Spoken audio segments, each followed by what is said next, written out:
along with Matt Booza and Dixon Zachary as Jan Stenerud approaches the ball. Game time temperature is 37 degrees. Anderson fielding the ball at the 20-yard line, takes it out to the 26. And the Colts will put it in play from there. 6 rookie starters on this Baltimore club.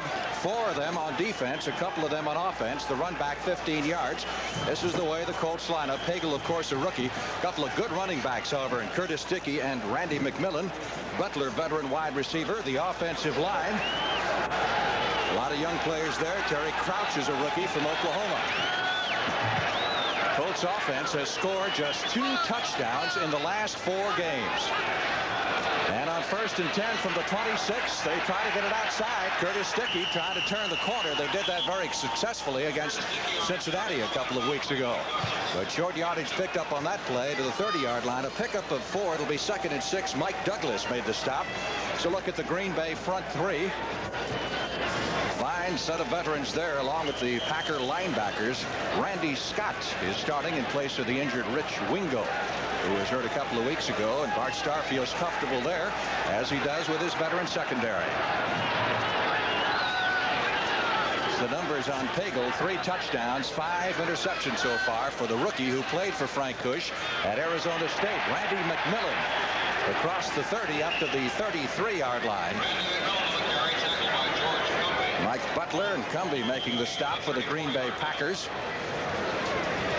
And the weather situation right now, 36 degrees. We understand it is snowing in Washington and heading this way. Although the weathermen were saying as of noon that they didn't expect the snow to arrive until after the game ended. But you never know. 3rd down, Baltimore Colts need 3 for the 1st down with the ball at their 33-yard line. Zachary Dixon has come into the lineup at the tailback position. It is Dixon on the carry. He's got the 1st down for Baltimore as he clears it across the 35 out to the 38-yard line. Not a large crowd here, but a very enthusiastic crowd, expected to be around 30,000. One of the things that the coach wanted to do coming into this ball game was to run at the tackles and outside, because they didn't feel that they had enough muscle inside to run right at the Green Bay Packers. Dixon is the leading rusher on the season thus far for the Baltimore Colts. 45 carries, averaging 4.6 per carry. 1st and 10, Baltimore from the 33-yard line. In the Colts end of the field, Pagel with the quick throw out to Ray Butler. And Butler has another 1st down at midfield. This team has come close in the last couple of weeks. They almost beat Cincinnati. They almost beat Minnesota. Getting better every week. Frank, this is one of the plays that Zeke Brodkowski said that they wanted to try to get involved with.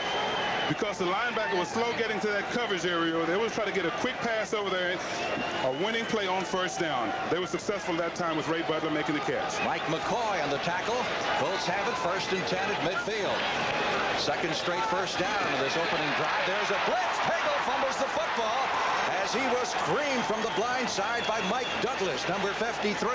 But the Colts managed to retain possession. However, the loss will be close to 10 yards. Nobody touched Douglas. No one saw him coming. We were talking with Mike Douglas last night. He said this is what he likes to do. This is his favorite position, playing on the uncovered side, which gives him a lot of options. Right there, he sacked the quarterback. Almost caused a turnover.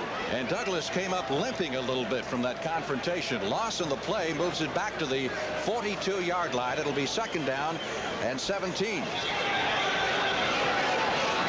Colts from their 42-yard line have Matt Booza split wide to the left, Butler to the right, Pagel back to throw it. Steps up into the pocket, and after pumping it once, finally gets rid of the ball intended for Curtis Dickey, and did a good job avoiding the sack. Well, one thing that Coach Kush was telling us yesterday, that because this team is so inexperienced, you know, breakdown on each play causes them to get themselves backed up. Pagel may have been shaken up a little bit. Mike really won this job in preseason. He did come out as the number 4 pick. Frank Kush told us yesterday he couldn't believe he was still there in the draft, and the 4th round came up, so he picked him up. And he was absolutely sensational in preseason, throwing for 7 touchdowns. Did not have a single interception. In fact, he threw 5 touchdown passes to Ray Butler. 3rd down, 17.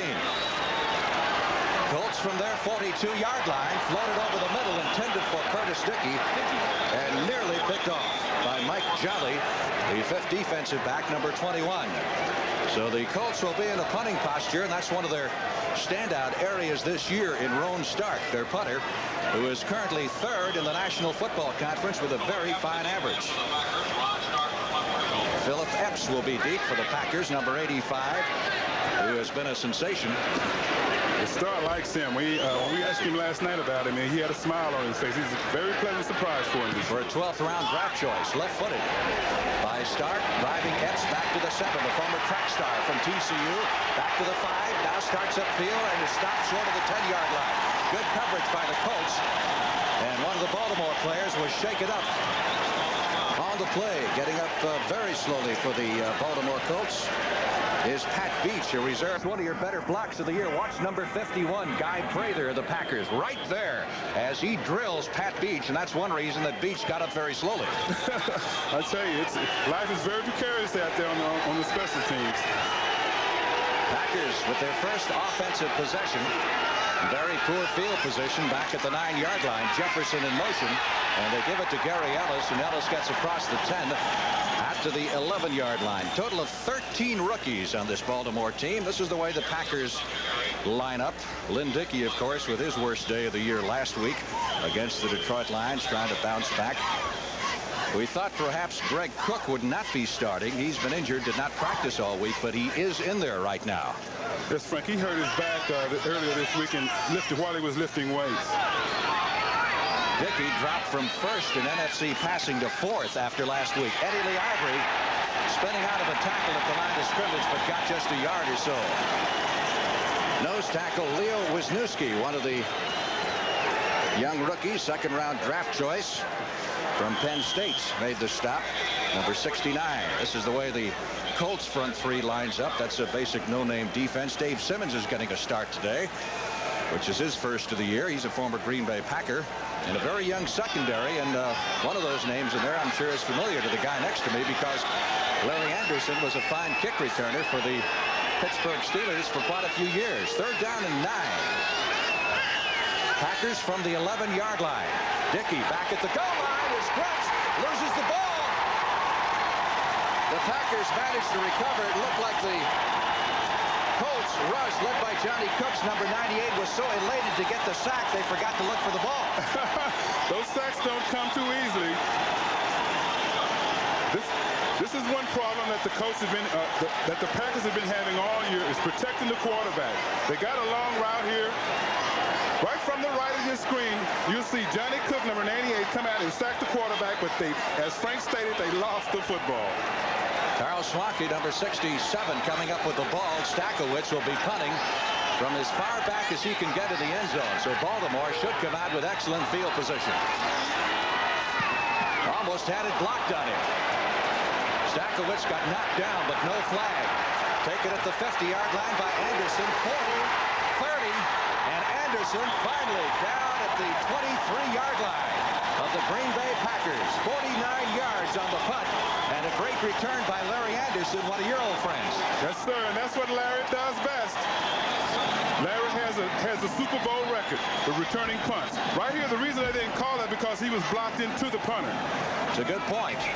But a great run back by Anderson, and the Colts have a first down at the Packer 23. As Mike Pagel ducks into the huddle, that return of 28 yards.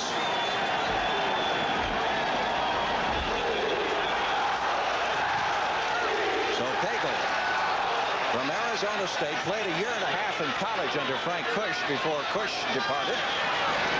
Pitch to Dickey. Curtis Dickey, the sprinter from A&M, down to the 20 and out of bounds near the first down marker at the 14-yard line.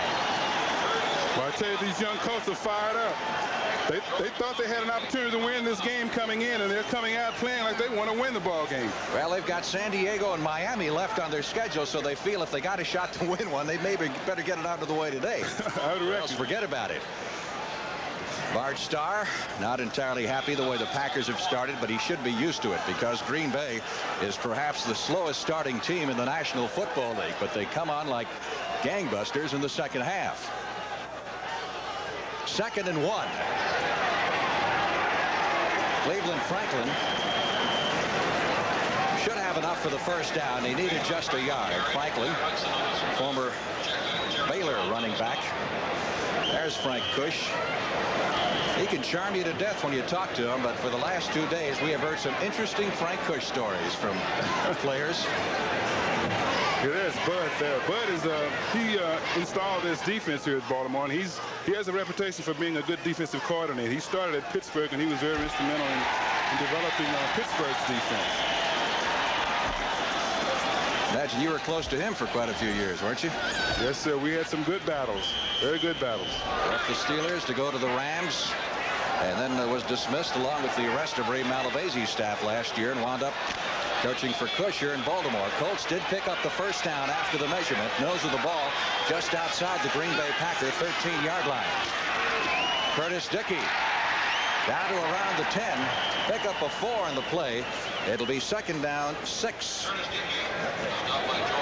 George Cumbie, number 52, making the stop. Other scores around the National Football League, and of course many of the games are already underway. In the second period, the Vikings lead the Lions 17-7. That's in Pontiac. Giants and the Redskins in a defensive slugout in Washington. 7-3 in the second quarter. Wayne Morris has just run the yard for a touchdown. And at halftime, St. Louis out in front. No score in our game. We've got a second down 6, Baltimore at the Green Bay Packer 10. Not much there for Zachary Dixon, number 31. As Mike McCoy comes up to make the stop. The stadium seats about 60,000, but it's about half full right now. It's only the second home game that the Colts have had since the strike ended, but a very enthusiastic crowd. In fact, after the Cincinnati game, which they lost by 3 points, they gave the Colts a standing ovation. That's a bit unusual, in particular when you lose. Third down. Long 6 needed for the first down. Baltimore at the Green Bay 10. Both offense having problems again. Pagel completes the pass to Dixon. Doesn't look like it's quite enough for the first down. At about the 6 is where he was nailed by Cumbie, the number 1 draft choice of the Packers in 1980. The fans quite naturally want Kush to go for it, but he will opt for the field goal at this point and has a brand new field goal kicker to look at. Dan Miller, wearing number 1, who was drafted by the Washington Redskins and fought Mark Mosley to a standstill in preseason. They finally decided on Mosley, and aren't they lucky, with Mosley hitting his last 18. I tell you, Miller could seal his fate right now. Whether he makes, if he misses this kick right here, there's been a lot of movement here in Baltimore. Because recently 140 players have been through this camp. 23-yard effort is good. Dan Miller, who after being cut by the Redskins went to the New England Patriots and spent a month with them. And Miller puts the Baltimore Colts on the scoreboard. They lead 3-0 with 6:05 left in the opening period. Dan Miller, who was one of the leading kickers in college football last year for the Miami Hurricanes. Added just this week to the roster. Kickoff is high and short, and Del Rogers fields it from Green Bay in the 13, across the 20 to 30, and up to the 33-yard line. So the Packers will get more reasonable field position on their second offensive possession of the afternoon. Not much of a drive. Climax by the 23-yard field goal by Miller, and Baltimore leads 3-0. Colts have been ahead in the third period. They were last week, but they haven't been ahead in the fourth quarter. You see it's coming down, Joe? Have you noticed? I noticed it. That little white stuff. It is starting to snow here in Baltimore, ever so lightly. Packers first and 10 from their 33. Eddie Lee Ivory taking the handoff from Lynn Dickey, and Ivory gets out to the 38-yard line. Packers never got their ground game going last week against Detroit because they had to go to the air so early. I mean, they gave up the ball 3 times in the first 10 minutes of the ball game, deep in their own territory. Bart Starr was saying yesterday that it's very important for them to establish a running game because they do want to throw the football. And if they just go out throwing the football, it creates a lot of pressure on that offensive line who's having problems of late. Pick up a 4 by Ivory. It is 2nd and 6, Green Bay. Packers from their 37. Straight handoff. Gary Ellis across the 40 out to the 41-yard line. Yeah, a lot of people talking about the Green Bay offensive line like they might really be the key. I would think so. You know, they've had, I think, 9 sacks last week, and before that it was 8 sacks. And they do like to throw the ball deep to those fine wideouts. They can't get the ball to those wide receivers, and they're in a bit of trouble. Third down. Packers need 2 for the first down to keep the drive going from their own 41-yard line.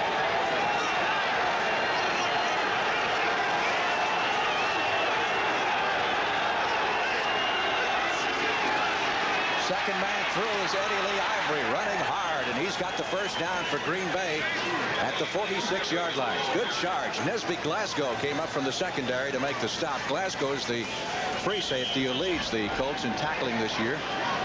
And that's one indication you got problems when you've got your free safety leading you in tackles. That means they're getting through awful far. That means that that's right. The defensive linemen are not making any tackles. Glasgow said he loves to hit. That's one of his favorite things. Snow flurries getting a little bit heavier here by the moment. 1st and 10, Green Bay.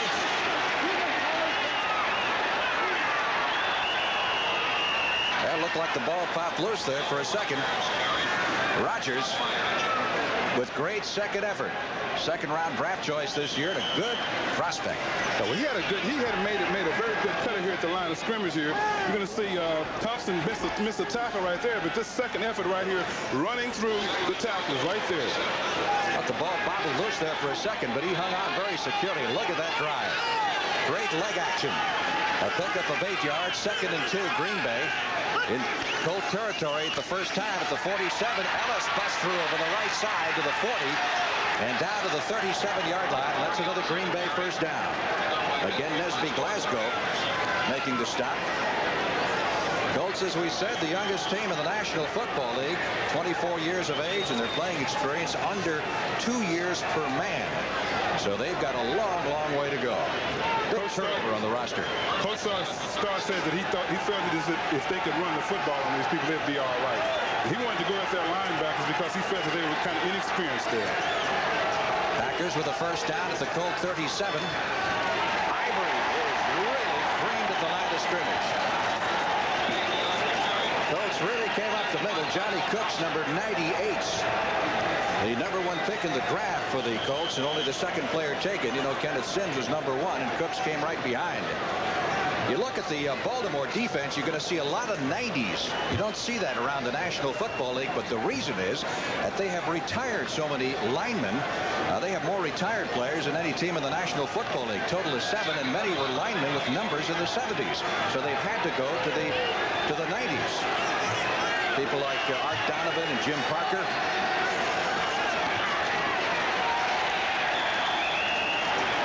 Carry down to the 36-yard line as the Packers' strategy seems to be obvious. Eddie Lee Ivory picking up 3 on that play.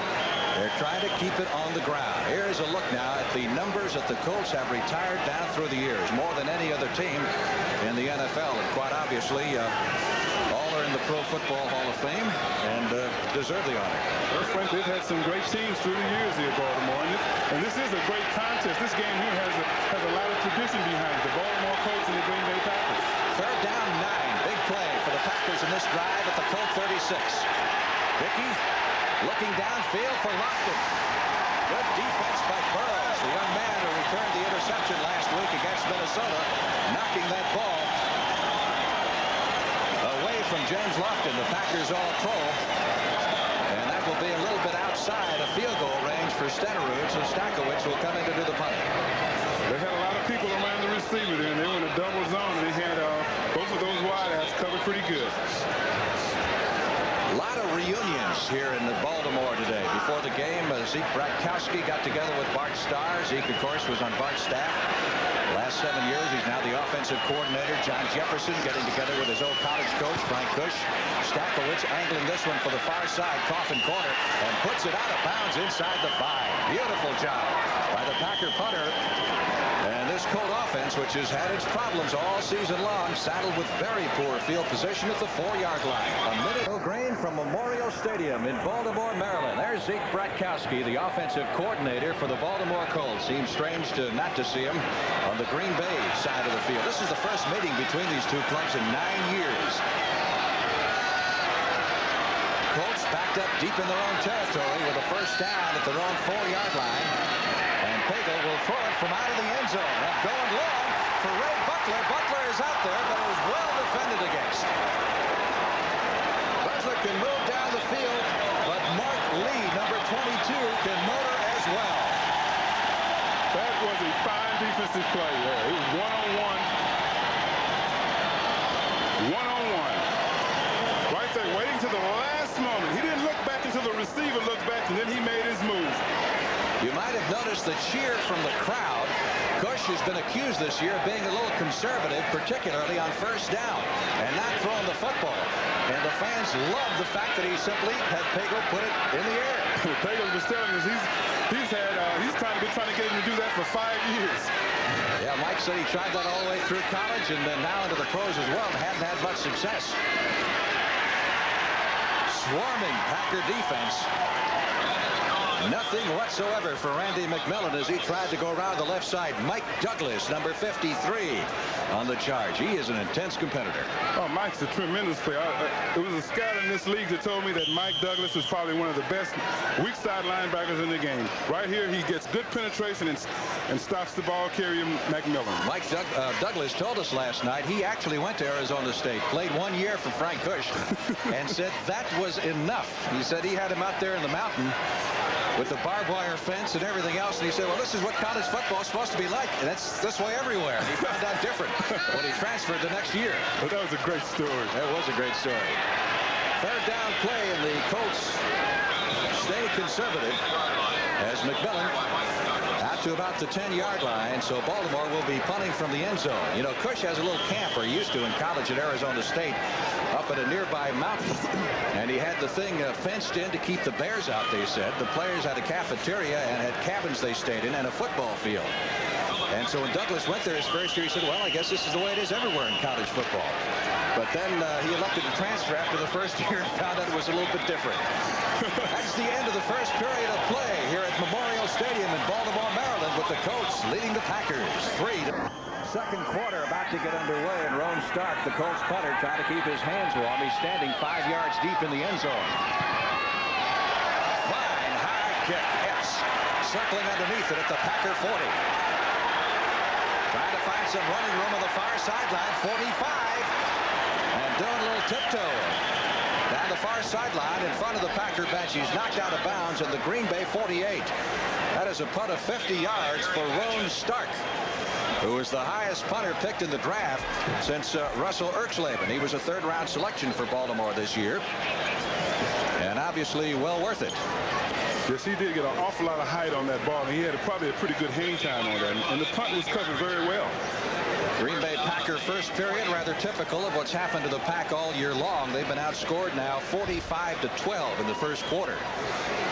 Bart was very worried coming into this ball game because his offense did not get on track last week, and through the first quarter they're still kind of struggling a little bit. And he said that the key to his offense today is in that offensive line. Cush was saying yesterday he wouldn't mind a little sleet or snow and slow down the field because obviously he's very concerned about his young secondary covering the likes of James Lofton and John Jefferson. He did say that. And I think that is it's a good point because it neutralizes that offense, the people that they have that can get deep on you. Packers ball, 1st and 10 from their 48-yard line. Frank, I'm cold up here. I tell you, I would be a little bit warmer down there if I was working. You were cold before the game even started.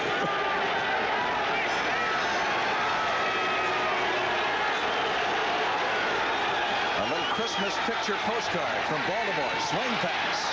Dickey out to Gary Ellis, and Ellis takes it across the 50 and into cold territory at the 45-yard line. A pickup of 7 on the play. I can't believe as often as you played in the snow and the sleet that you'd be cold. I'm having a hard time believing that, too. I don't know. Maybe it's my age. My blood has gotten a little thin. What's the coldest game you've ever been in? Any stick out in your mind? Oh, I think we had a playoff game against Oakland back in 1975. That was about, I think it was 15 degrees. We had a wind chill factor below 0. Second down 4. Packers moving at the Baltimore Colts 45. They trail 3-0 early in the second period. Dickey sticking with the ground game goes to Ellis, and we get our first flag. of the afternoon. Ellis looked like he picked up enough for the first down, but the penalty marker was thrown. The referee for the ball game today is Red Cashin. And the indication, illegal procedure against the Green Bay Packers, which will cost the Packers 5 yards. Green Bay, up until last week's game, was the highest scoring team in the NFL. They really put a lot of points on the scoreboard. I think somebody brought you a present, Joe. A foot heater. I love it. Illegal formation by the offense. The tackle was uncovered. It'll still be second down. So move it back to the 50-yard line. It is second down 8 for the Packers at midfield. You know that little dive play that they just ran the last play? I kind of like that play. As a defensive player, that was a very difficult play to defend against. It looks very simple. Looks like Bart Starr is very insistent on sticking with the ground game. The area is thrown very sparingly so far. Dickey lets one go. He's got Kaufman. Paul Kaufman, the tight end, pulls it down at the 23 of Baltimore. First down for the Packers. Larry Anderson, the strong safety, number 30, was back there defending. Larry Anderson is going to get beat on this play here. Kaufman breaks down the middle here, and you're going to see Larry Anderson come in the picture here. Larry Anderson is a corner that's trying to make the switch to safety, and he was in very poor position here. Of course, Anderson came to the Colts, I think, primarily as a kick returner. Now he winds up playing regular in the secondary. They've had a mass shuttle in and out of the Colts training camp. They've had at least one player move every week this year. First and 10. Huckleberry is coming to the ball game, and a running back takes it down to the 20 and inside the 20. Pardon me, that was Dale Rogers, number 35, on the carry to the 18-yard line. They pick up the 5 on the play. It'll be second down 5. Field's in good shape. There's a look at Bob Schnelker, who is the offensive coordinator for the Green Bay Packers, who's really meant a lot to the Green Bay attack this year. The fact that really picked up. There's Schnelker. Last year he's with Detroit. You can see what happened to the Lions offense. After he came to Green Bay, the Lions have had all kinds of problems. Ball is at the Colt 18, second and 5. Dickey with a fake into the middle, trying to set up the screen, and Eddie Lee Ivory couldn't handle it. It appeared that he was open there for a second. He just wasn't able to handle the football. The Green Bay Packers have probably run the screen pass more often than anybody in the National Football League. Lights are on here at Memorial Stadium. Well, that last game we did against Minnesota, they just screened Minnesota to death. Yes, they did. It was probably a key play for them in that ball game. Very instrumental in the victory. Dickey right now is 2 out of 4 for 35 yards. And a passing situation on 3rd and 5 from the Colt 18-yard line. Packers down 3-0. Early in the second period. Handoff Rogers. We get a flag. Rogers with that great second effort. That young man has great balance. Shows how hard he is to knock off his feet. He would have had enough for the first down. False start. They'll bring it back. A false start by the Green Bay Packers will cost them 5. Their second penalty in this drive. These young Colts are getting themselves in good position, but they are missing some tackles out here. So that'll move it back to the 23-yard line. It'll be 3rd and 10. False start. Moving too soon. Number 74 of the offense. Still third down. Bud Carson told me that they wanted to get a little bit aggressive on defense, and when you talk about aggressive on defense, that means blitz. And we'll take a look and see if they're going to blitz him on this play. Number 74, Tim Huffman from Notre Dame. Guilty of the false start a moment ago. 3rd down 9. Dickey, protection good. Deep in the end zone for Epps.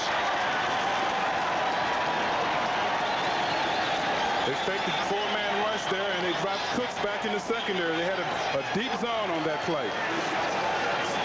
Colts will go with 6 defensive backs, and Cooks is a tough man to stop. Number 98. Watch. This is one of the advantages of playing the 3-4 and the 4-3. You got a guy that can play down lineman and come out and play linebacker. And right there, they gave him a bad read. They thought they were in a 4-3. Cooks dropped off and got into coverage. Jan Stenerud with a 41-yard field goal attempt. He is 9 out of 13 on the year. Second in NFC scoring with 42 points. His longest kick this year, 42 yards. Long enough and good, and we are tied. 40 yards on the field goal by Jan Stenerud, and with 13 minutes and 28 seconds left to play in the first half. This is a 3-3 ball. The 14th field goal in his career. He is number 2 all-time to George Blanda, who has 335. Here's Stenerud's kickoff. Larry Anderson at the 5-yard line, back to the 10, 15, threading his way up the far sideline, and finally tossed out of bounds at the 23 by Estes Hood, number 38. Snow coming down. A lot harder, but the field's still in good shape. Score tied at 3 in Baltimore. Boy, you know it's Christmas coming up Saturday and all. We should have a little snow, shouldn't we, Joe? I think so. I don't know if the players care for it right now. Colts have the football with a first down on their 21-yard line. They've only had 2 touchdown drives longer than 80 yards this year. And from this point, obviously, they'd have to go 79. McMillan over the left side gets a yard and a few boos. Again, as we said, Frank Kush is basically conservative offensively, and the Colts would like for him, the Colts fans, I should say, would like for him to open up a little more, particularly on first down. Kush, 22 years in the business. I think Zeke would like for them to open up a little bit too. You see that paper there in Kush's hand? That's the game plan, the pre-plan for this game. Second down, 9. Very fine, powdery snow falling right now. Virtually no breeze at all. Mike Pagel airing it out. Incomplete on the far sideline as the pass was intended for Bernard Henry, number 88, the backup wide receiver. All right, Joe, you ready? I'm going to give you your big chance. Read. Come on, Joe. This telecast is presented by the authority of the National Football League and is intended for the private use of our audience. Any rebroadcast or other use of this telecast without the express written consent of the Baltimore Colts and the National Football League is prohibited. Such feeling, such emotion I have never heard. Surprise, surprise. Third down, 9 for the Colts at their 21.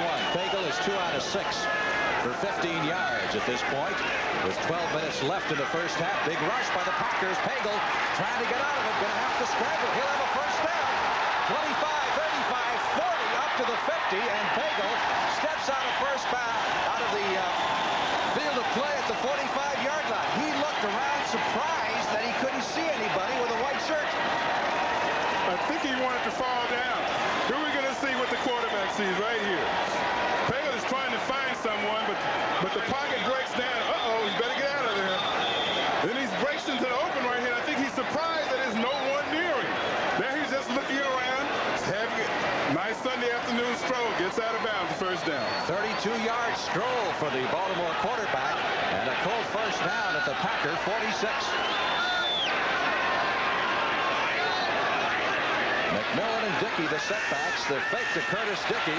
Pagel on the roll, throws it on the run, and completes the pass to the tight end, Tim Sherwin, for another first down at the 32-yard line. Young man from Boston College making a fine catch in heavy traffic. Pagel here, yesterday I was very impressed talking with Pagel because he is the guy that has an awful lot of confidence.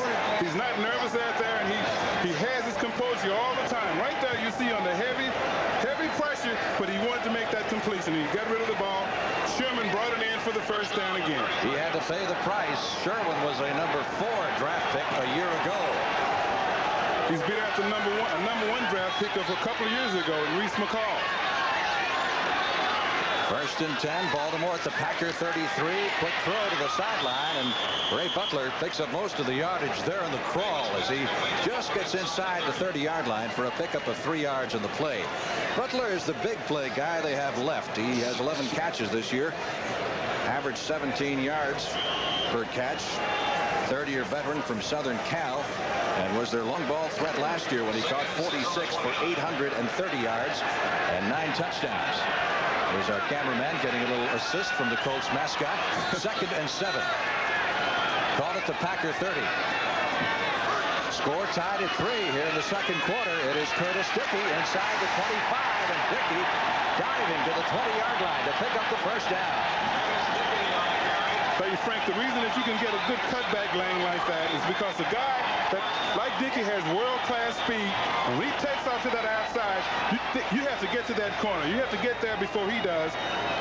And because of that, you over-pursue and create some cutback lanes. That's what happened on that last play. Dickey limped off the field and will be tended to along with Terry Crouch, the rookie tackle from Oklahoma. First down.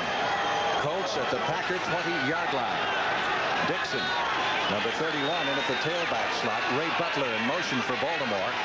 Randy McMillan, the other setback. Zachary Dixon, there's a flag as Dixon cuts back inside at the 15 and slides to about the 13-yard line. But we had a penalty marker thrown behind the line of scrimmage. Johnny Gray coming up from the secondary to make the stop. That's the biggest drive killer in the game. Penalties and holding, things of that sort. So that will at least slow down this Baltimore Colt drive. Look at the Colts lineup. 9 out of their 24 starters, including their 2 specialty team men, are rookies or first-year men. Illegal motion. 2 men moving. All not set a second before the ball was snapped. Still first down. It's very hard to get some kind of continuity when you have that kind of inexperience in the ball on your ball club. Bart Starr now in his 8th year with the Green Bay Packers, trying to lead them to the playoffs for the first time since 1972, and he was an assistant coach under Dan Devine. First and 15. McMillan makes the catch at the 20, loses the ball, but it pops loose, and let's see who came up with it. It was Ray Butler, number 80, who fell on the football. And the Colts are getting a break. Yes, they did that time. Again, Pagel is dropping back and trying to find a receiver. He gets a McMillan coming out of the backfield here. McMillan takes a strong hit right here, and he pops the ball out right here. And Butler, number 80, being in the right place at the right time. Good defense by Terry Jones of the Green Bay Packers. Let's see, the officials will mark it at the 14-yard line. That'll set up a second down and 3 needed for the first down. Colts offense has scored 2 touchdowns in the last 4 games and 5 in 6 games. That's not much production. McMillan, who the Colts look to get the tough yards, will be close to the first down marker at the 12-yard line. Let's see where they spot it here. It looks like it might be a little bit short. It'll be third down, short yardage coming up on the play. George Cumby made the stop. Of the 31 new additions on the Colt roster this year, 21 are rookies and first-year men. We keep pointing out these things to you just to emphasize how young this football team is. And Cush this year has been through 140 players since the start of training camp. That's a lot of people to move through. I've been through that experience before, Frank. My first year in Pittsburgh. Third down and 1, and they give it to McMillan to pick up the first down. No indication, and now Pagel is indicating to Cush that they still need about a foot or 2. Fourth down coming up, less than a yard needed for the first down. Right here, they're going to have to get a surge here, and they don't get a surge. The Packers got underneath the offensive lineman, and the linebackers cleaned up coming over the top. Colts call timeout. They're going to talk this over. We'll be back in Baltimore in just a moment. Other scores around the National Football League. Minnesota has jumped on Detroit at halftime. Giants lead the Redskins also at intermission. The Giants trying to get back into the playoff picture here. Colts have made their decision. They go with the field goal attempt from 29 yards from Dan Miller to give them the lead. And they went with a fake. And it is whistled dead at the line of scrimmage. They went with the fake as they tried to get the ball underneath to Barry Krause, a linebacker, and he slipped and fell. Watch it. You've got to have you got to stop penetration. Right here, number 51 gets too much penetration. He gets too much penetration for that type of play to work, which caused a missed handoff. God praise him. God praise him. Timeout. 7:54 left in the half, and the Packers will take over. Fake field goal attempt. See the shovel pass there to Barry Krause. Yes, Pagel shovel the ball to Barry Krause right there, but again, the play was disrupted because the number 51, Guy Pricer, he got too much penetration and forced Krause deep. And of course, it mattered little that Roan Stark picked it up because Krause was down at about the line of scrimmage. So the Packers will take over on their 12-yard line. Snow coming down hard, as it has for the ever since the first moment or two of the ball game. Eddie Lee Ivory taking the handoff, trying to string it out, but it won't work. Donnell Thompson, number 99, number 1 draft pick a year ago for the Baltimore Colts, with an excellent defensive play. He's emerging as one of the leaders on this young defensive unit, which has played very well the last couple of weeks. Very eager to learn. I was in there watching film a couple of days ago, and he came in and took some film home. Said he was trying to get ready for the Green Bay Packers, and he didn't want any surprises out there. Colts, keep in mind, have had 2 first-round draft picks now 3 years in a row, and they had 4 picks in the first 2 rounds this year. So they've done well off the draft the last couple of seasons, and now it's a matter of getting experience for a lot of these players. This is going to be fun about the last quarter if it continues to snow this hard. Fun for who? I don't know. Dickey out to Lofton. James Lofton with his first reception of the day. That gets the Packers more or less out of the hole and will give them a first down at the 28-yard line. Burrow is making the stop. That's a very difficult pass to defend against. They're here, they got man coverage right here. And he looks back, and the ball is coming. The defensive back just reacted very slowly to the ball.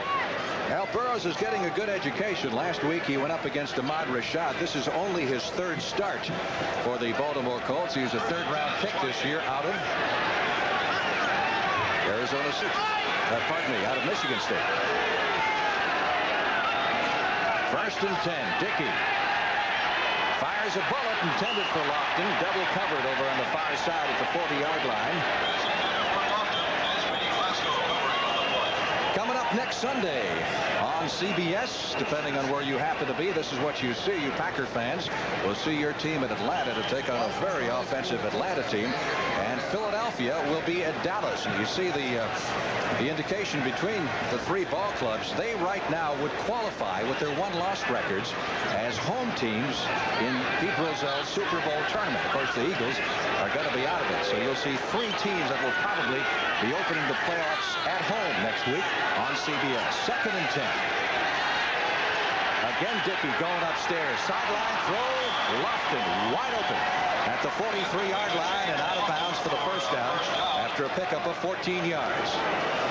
Boy, he is silky smooth, isn't he? Oh, he had him in there very good. Kim Anderson, number 26, is trying to get that deep zone, and it's going to be just a little bit short. Dickey gets the ball over his head and to the receiver before the safety is able to react up. Of course, you got Lofton and Jefferson coming at you on the same side of the line of scrimmage, and that'll get your attention in a big hurry. That's why speed is so important at your wide out position, because they can stretch that zone and make it very difficult to cover even when you have 5 people out there. Dickey completing 50% of his passes at this point. First down at the 42-yard line. Packers in their own end of the field. Score tied at 3. Dickey unloads long for Jefferson. Out of bounds. Dickey got hit as he threw the football in. And Jefferson wound up with double coverage. Now in the 3rd period, the Cardinals lead the Bears by a score of 7-0 on Wayne Morris' touchdown. Boy, Houston's going nowhere this year. This is a battle of have-nots, and Philadelphia leads it in the 3rd period, 21-0. And just a couple of years ago, both of these teams were playoff contenders. 6 minutes, 3 seconds left in the first half of our game here in Baltimore in the snow. The fall can be fast. Huh? I said the fall can be fast and swift. Oh, can it ever? 2nd and 10, Packers. Dickey has Lofton and overthrows it. Lofton is 6'3" and had a step on Burrows, but Dickey overthrew it. And it'll be 3rd down. You realize if San Francisco doesn't make the playoffs this year, we'll pick this up first. Right here, Burrows get turned around, and he's in a trailing position now. With a good throw, he might make that catch. I started to say, you realize if San Francisco doesn't make the playoffs this year, the last 3 years, the defending Super Bowl champion will not even have made it as far as the start of the playoffs. And who started that? As I recall, it was a team that you were vaguely associated with, the Pittsburgh Steelers. Pittsburgh didn't make it. Oakland didn't make it. And now San Francisco on the ropes. 3rd and 10. Dickey. Packer receiver fell down, and a flag is thrown. John Jefferson went down at the Colt 45-yard line. And the flag was thrown in that area, so we've got what looks to be a defensive holding call against Baltimore, which means an automatic first down. That's very unfortunate because the Colts did exactly what they wanted to do on that play. They showed a blitz, they faked it, and the Packers do not have what we call a possession pass route, and they didn't come off of it, and he threw the ball into coverage. Holding before the pass. Number 45 on the defense. First down. The holding is against James Burrows, number 45. Let's see if we can pick it up here. Right here, the crossing pattern right here is to create a pick.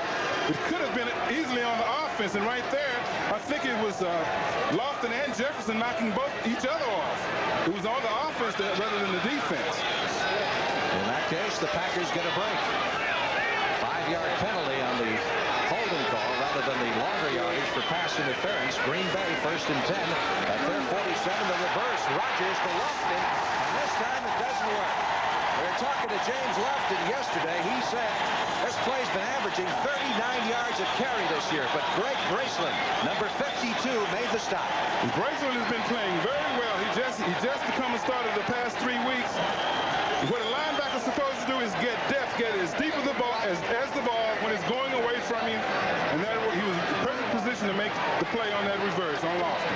I believe that'll hurt his average a little bit. I think so. 39 yards a carry, probably drop about 20. Len Dickey carrying through the snow. 2nd down. Loss of 8. 2nd and 18 for the Packers from their 40.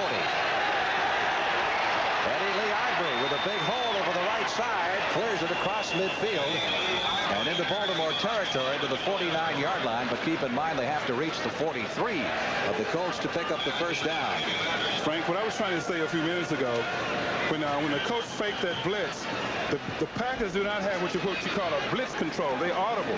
And right then they thought the blitz was coming, and they were going to throw the ball to that open area, but they had some defensive backs back there that he didn't anticipate being back there. Well, welcome to the winter wonderland of Baltimore, Maryland. 3rd down. Packers still need 7 for the first down. Dickey, good protection. He's got Epps at the 20-yard line, and Philip Epps, the rookie wide receiver from TCU, got behind everyone, couldn't keep his footing, but it'll be a Packer first down at the Colt 15. Coach Starr said that he expected to get some of this double zone back here, but the soft spot in it was over the middle, right here, and they got Epps down over the middle. With his speed, being able to get back there quick. Then what you should do is get a linebacker back there so that the ball can float up in there, and they'll allow this man right here, number 34, to get over to make that play. But right there, the ball went out a straight line, and it was just too much time for him to get over there. So the Packers rolling now with a first down at the Baltimore Colts 15-yard line. They go back to the ground game. Eddie Lee Ivory to about the 12. Clock shows 3.5 minutes remaining in the first half of play. The score tied at 3 as the teams have swapped field goals. That's what happens sometimes when you try to disguise your defense. You want to try to disguise it a little bit so the quarterback can't get a pre-read on you. But at that time, the safety did not get to his position, and they did not get enough drop from that middleman over the middle, the linebackers. 2nd and 8. Green Bay at the Baltimore 13-yard line.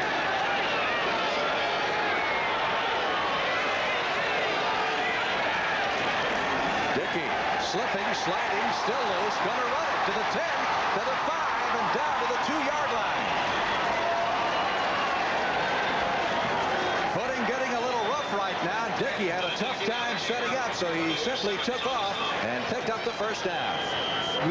Now you're talking about disappointment. Donnell Thompson comes in here pretty good. Right there, he missed him.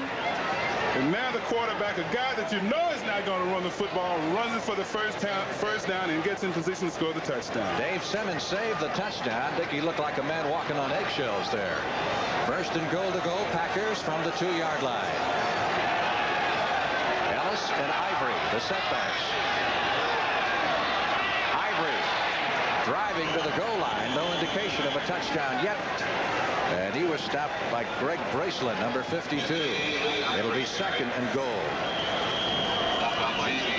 It's very difficult down here when you're on the defense because you cannot get your footing, and it's easy to get pushed back. 2-minute warning going to both benches. We'll be back in just a moment. Pleasure to work that game last year. You see a lot of next year's pros in action, and that'll be followed by the Sun Bowl football game matching the Texas Longhorns and North Carolina. All starts at 12 noon Eastern time, Christmas Day on CBS Sports. Field turning white. They'll have a difficult time of finding the lines here in a couple of minutes if you keep going this way. Second down. Packers goal to goal inside the 1. Ellis stacked up behind the line, driving hard. But he actually looked like he lost a little on that play.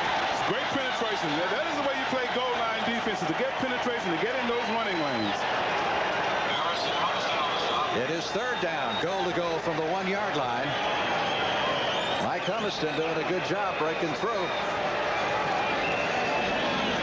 Colts in their goal line defense trying to thwart the high-scoring Packers. Score tied at 3, and that's the time left in the first half. Clock is moving. Timeout's really not a factor as both teams have a couple of timeouts left. Dickey going to throw it here. Slippery ball and all. And completes it for a touchdown to the tight end, Gary Lewis. Correction, John Thompson. Problem with that, Frankie, was just too much time. He had time to look at his primary receiver, who was Roger, was coming out on the left. Turn around and look over the middle, then find the open man over there on the right. We got another look at it. Watch it all the time that he gets right here. See there? Gets one pump, another fake. And there he is right there over the middle. John Thompson catches his second touchdown. I think he's caught 2 passes this year, and both of them have been for touchdowns. Extra point try by Stenerud. And if your picture is snowy, don't try to adjust it. That's real snow. Kick is good by Stenerud, and the Packers have taken the lead for the first time in this football game with 1 minute and 13 seconds left. Forget coming up at halftime, 1 minute 13 seconds from now. Brent Musburger and Eric Cross run down all the scores and some interesting features for you, including a great feature on one of the greatest of the Baltimore Colts. Anderson straight up the middle. Returns it to about the 30-yard line, and that will be it. Sideline markers are slowly disappearing from sight, and chances are, as Joe Green mentioned, by the second half, we're going to be guessing as to where the ball is on the field. Frank, you know, we played a game in Cincinnati a few years ago, and it was snow all over the place. And I was having a very difficult time of getting some traction. And, you know, our defensive linemen think they're not too smart. So I took my shoes off and thought I'd get better traction. And I tell you, my feet froze. You took your shoes off during the game? During the game. I was getting desperate. First and 10 Colts at the 30-yard line. Tim Sherwin, the tight end, is in motion. They work the reverse. Butler gets loose from one man. Finds the door closed and tries to come back and gets back to about the line of scrimmage, and that's it. Mike Butler, number 77, making the tackle on Ray Butler. Number 80. Weren't you afraid someone would step on your tootsies? I tell you, I was desperate, Frank. I was not thinking. Timeout call with 50 seconds left to play in the first half. The timeout situation. Second down, 11. Baltimore Colts with the football at their 29-yard line with 50 seconds left to play in the first half. Packers leading by a score of 10-3. Mike Pagel at the throttle, handing off to Zachary Dixon. Breaks a tackle at the line of scrimmage. He got away from Terry Jones, who was the nose guard, but Butler wrapped him up at about the 30-yard line. And again, the fans would like the Colts to put the ball in the air, which they're not doing. And at this point, looks like they're going to be content to let the clock run out.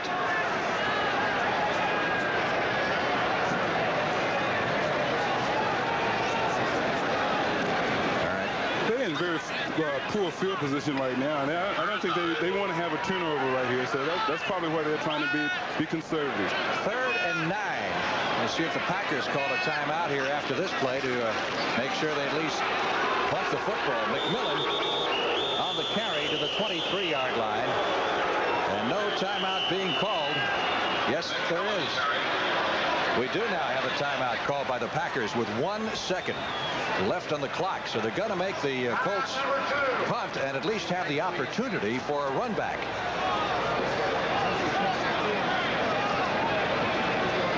Memorial Stadium has turned into a skating rink here in the second period of this game. Be nice if this was Christmas Day. This is about as pretty a snowfall as you can imagine for anything but a football game. I tell you, it brings back memories. When I watched the students play last week. Ball came loose here. McMillan lost it, but they obviously ruled that he was down. Well, I tell you, that's like Coach Madden says, the grand can't cause a fumble. He's down. 4th down. 7 needed for the first down. Stay with us. Brent Musburger and Herb Cross will be with us at halftime. Give you an update on all the scores and highlights from throughout the league. They have disdained the punt with just 1 second left. Pagel is just going to sit on it. So the clock runs out. The first half has ended. The Packers lead it by 7. Stay tuned. Brent Musburger and Herb Cross are coming up next. The all-time consecutive field goal record at 20. He's kicked 20 field goals in a row dating back to last season. So 1 more and he's got the record. Colts will kick off in the second half, and Dan Miller, their new acquisition this week, who replaced Mike Woods, who was released, will do the honors. The Redskins haven't scored a touchdown in 2 ball games, have they? I think you're right. 12 points is what they have. Well, unless they had a touchdown today and missed the extra point try. I don't know. Del Rogers fields it at the 5, back to the 10, 15. And across the 20-yard line. Now, you get a game, Joe, where it's cold and it's wet. What do you do at halftime? Do you change clothes, or how do you try to keep dry and come out for the second half? Well, we had one guy, Jack Ham, that he changed his entire uniform. But most of us, what we do is we try to keep your feet warm, and you want to get something warm up top, so you get a new jersey and a new undergarments up top. Did Ham shower at halftime too? I don't know. I didn't follow it. Lynn Dickey back on the field, and you see the quarterbacks in cold weather. They make those little kangaroo-type pockets so they keep their hands warm between plays, and both Pagel and Dickey have those. Ivory takes the handoff, and a flag is thrown on the first play from scrimmage in the second half. Cook's making the stop. Pick up of 3 yards in the play. The penalty will be against the Green Bay Packers. Johnny Cooks was on that play. I tell you, this guy has an awful lot of talent. He can play most positions out there. But I think in the long run, his value to this ball club is going to be at that right defensive end position. Here's the call from the referee, Red Cashin. Holding number 69 on the offense. Still first down. So that will move it back to the 12-yard line. It'll be first down 15. Cooks. Well, the Colts tried him at outside linebacker to start the season. After the strike ended, they put him at inside, where he played in college and where he's really a lot more comfortable. And Cush told us yesterday they really made a mistake by putting him outside to begin with. He weighs 240 pounds. The Colts have recovered. Anything can happen. Big defensive play by the young Colts. Fletcher Jenkins, number 94, a 7th-round draft pick, comes up with the fumble. Watch it again. I think we're going to see our boy involved here on this play right here. They do a good job of stacking it up. There's Wisniewski at the point of attack, knocking Gary Ellis away from the football. So the Colts come up with a turnover at the 15-yard line. You saw Jenkins pluck it out of the air. It never hit the ground after Ellis had the ball jarred loose. Pagel is still in there at quarterback. McMillan and Dickey behind it. Curtis Dickey up the middle to about the 11-yard line. A pickup of 3, maybe 4 yards in the play. play we saw them working on yesterday in their short yardage and goal line offense that is, was Dickey coming out of the backfield, getting into the linebacker area on the outside. We haven't seen that yet. Second down, 7. Colts with the football just outside the Packer 10-11-yard line.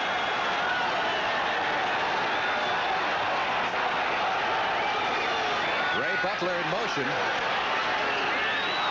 Fumble by Dixon, and Dixon is caught behind the line of scrimmage at the 25-yard line for a big loss on the play. Good work by Johnny Gray, number 24, came zooming up from the secondary. I do not like this type of play. You got cold weather out there. Their hands are cold, and that's very poor ball handling. A toss that close to the goal line when you're going to get a lot of penetration from the defense, I don't think that's an advisable play. Colts have to get inside the 5-yard line to pick up the first down. The ball is spotted at the 23. And Miller, the field goal kicker, may be called upon here.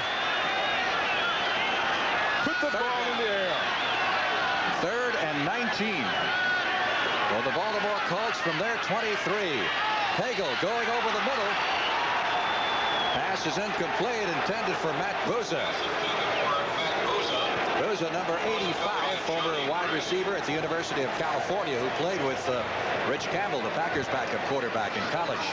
This is one time in defense of Hagel, the quarterback, and the Colts offense. I think it was just an overall poor selection of plays on that series there. They should have been throwing the ball on second down. That is not, in that area, that is not a run situation. You should throw the football. 40-yard field goal attempt will be upcoming here for Miller, with Ron Stark, the punter, to hold. Miller's previous effort successful from 23.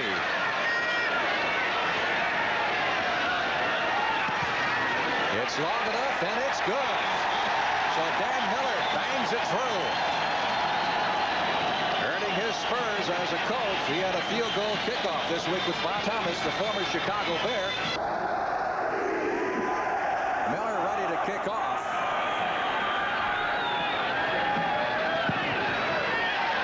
Del Rogers waiting for this one at the 10. 15-20. Skates across the 25 out to near the 30-yard line. Very little snow right now. It is really let up, but the forecasters say there's 4 to 6 inches in the forecast. There's the Colts scoring drive. How many times you see a scoring drive that went minus yards? I tell you, I wasn't too excited about that play selection. I could tell it didn't impress you particularly. You know, Miller's doing a good job of kicking those field goals, but he has to get a little bit more depth on those kickoffs. Packers 1st and 10 at the 30-yard line, leading 10-6 in a game that could go either way at this point. Lynn Dickey trying to set up strong. Flag goes down as Jefferson makes the catch. Diving catch at the 41-yard line. He got 10 yards and just enough for the first down as JJ's first reception. We talked to Frank Cush about John Jefferson, who he had in college. He just glowed yesterday. His eyes lit up and said he was the best, absolutely the best I'd ever had. Holding by the defense, number 96. Penalty is declined. First down. And the reason for that is the holding penalty only gives you 5 yards, and the reception would give you 11 yards. The penalty is on Dave Simmons, the linebacker for the Baltimore Colts. And the Packers will have a first down at their 41. Interesting, when Miller had his kickoff with Bob Thomas, the former Bear, the other day, it snowed 6 to 8 inches last weekend here in Baltimore, and they actually had to clear the field of snow. So he rehearsed a little bit for the type of weather that he's encountering in his first effort. Not bad for a guy from Miami of Florida. Dickey hits Lofton as the defender fell down. And it's a first down at the 40-yard line. Johnny Cooks made the stop. Derek Hatchett, the corner, number 42, slipped and fell as Lofton made his cut. And I think you can see it here. I think we're going to see the linebacker, 98, Johnny Cooks, not get in the proper position. He was turned around. If he would have been facing the quarterback, he'd have had an opportunity to make that play. But the defender did fall down, the cornerback that was covering him. Keep in mind, the Packers have been a second-half team all year long, particularly a fourth-quarter team. 1st and 10 from the Baltimore Colt 39-yard line. They're mixing it up pretty good right now. Del Rogers on that carry takes it to the 34 for a pickup of 6. Fletcher Jenkins, number 94, making a stop for the Baltimore Colts. Baltimore has not had a winning season since 1977. And it won't happen this year. This is the way the Packers have handled their opponents in the second half of their first 6 games so far. 98-37.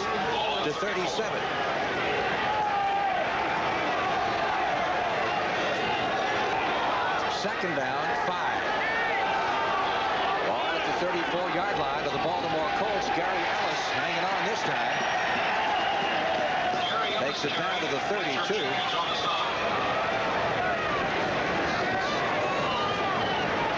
Again, it was Fletcher Jenkins, number 94, on the stop.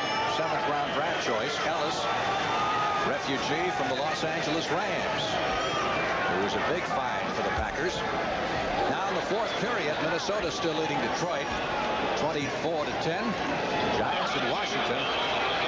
Real tight one at RFK Stadium, which looks like it'll go down to the wire. And the Bears and the Cardinals are tied in the 4th period. 3rd down. Short 3 needed for the first down, and a big hole for Ellis.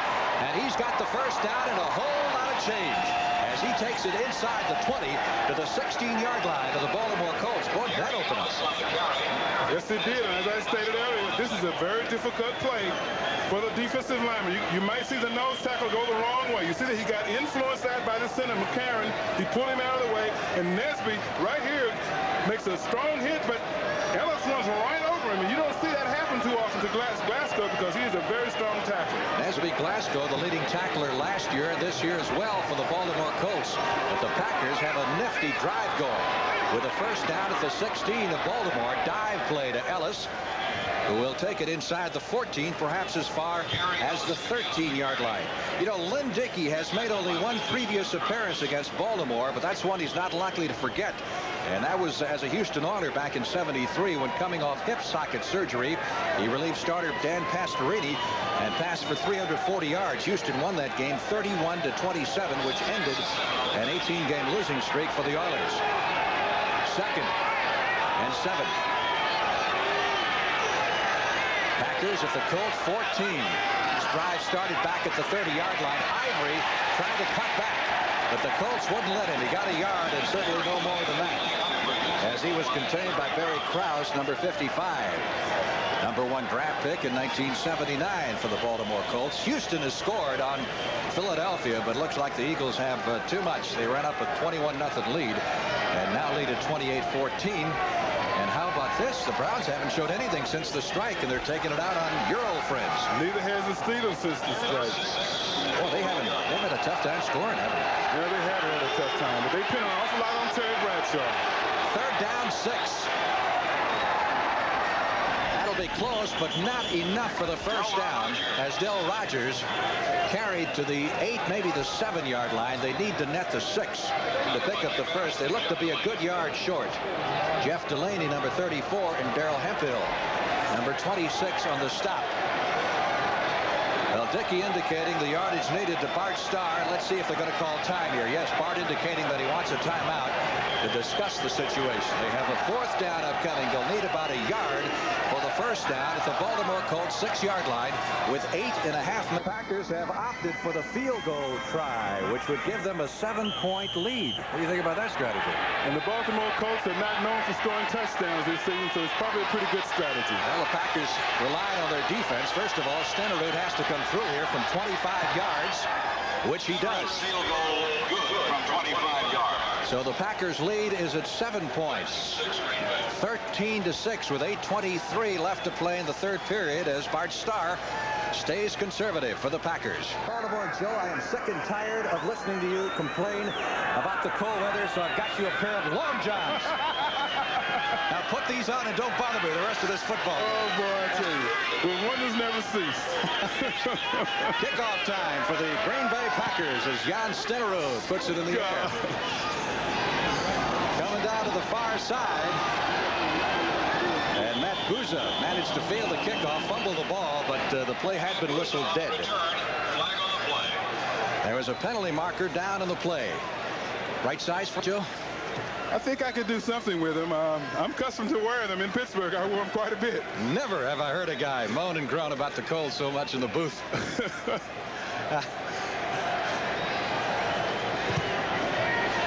Now the attendance today, 32,852 with 6,932 no-shows. So actually, in person, 25,920. Illegal use of the hands. Number 51 by the receivers.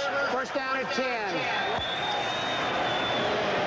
So that sets the Colts back to their 14-yard line, and one thing they don't need right now is poor field position, the problems they have moving the football. You're exactly right, Frank. That's been a problem all year, and it's continuing today. Boozer wide to the left side. Ray Butler is split to the right. Bagel has gone all the way at the quarterback slot. McMillan taking the handoff up the middle to the 16-yard line. Keep in mind the Blue-Gray Football Classic coming up from Montgomery, Alabama on Christmas Day. And then, of course, that'll be followed by the 49th edition of the Sun Bowl, North Carolina and the Texas Longhorns. You know, Frank, I'm kind of getting like the fans here. You know, first down, right now, they've been running the ball, and they haven't had any success with it. So the thing to do is to try to throw the football. It doesn't have to be a high-risk pattern. I recall them throwing on one first down, and that one was early in the game when Pagel threw out of the end zone and tried to hit Butler. Here's a whistle, and that may be too much time. Now the 30-second clock still has 7 seconds showing, so that can't be the case.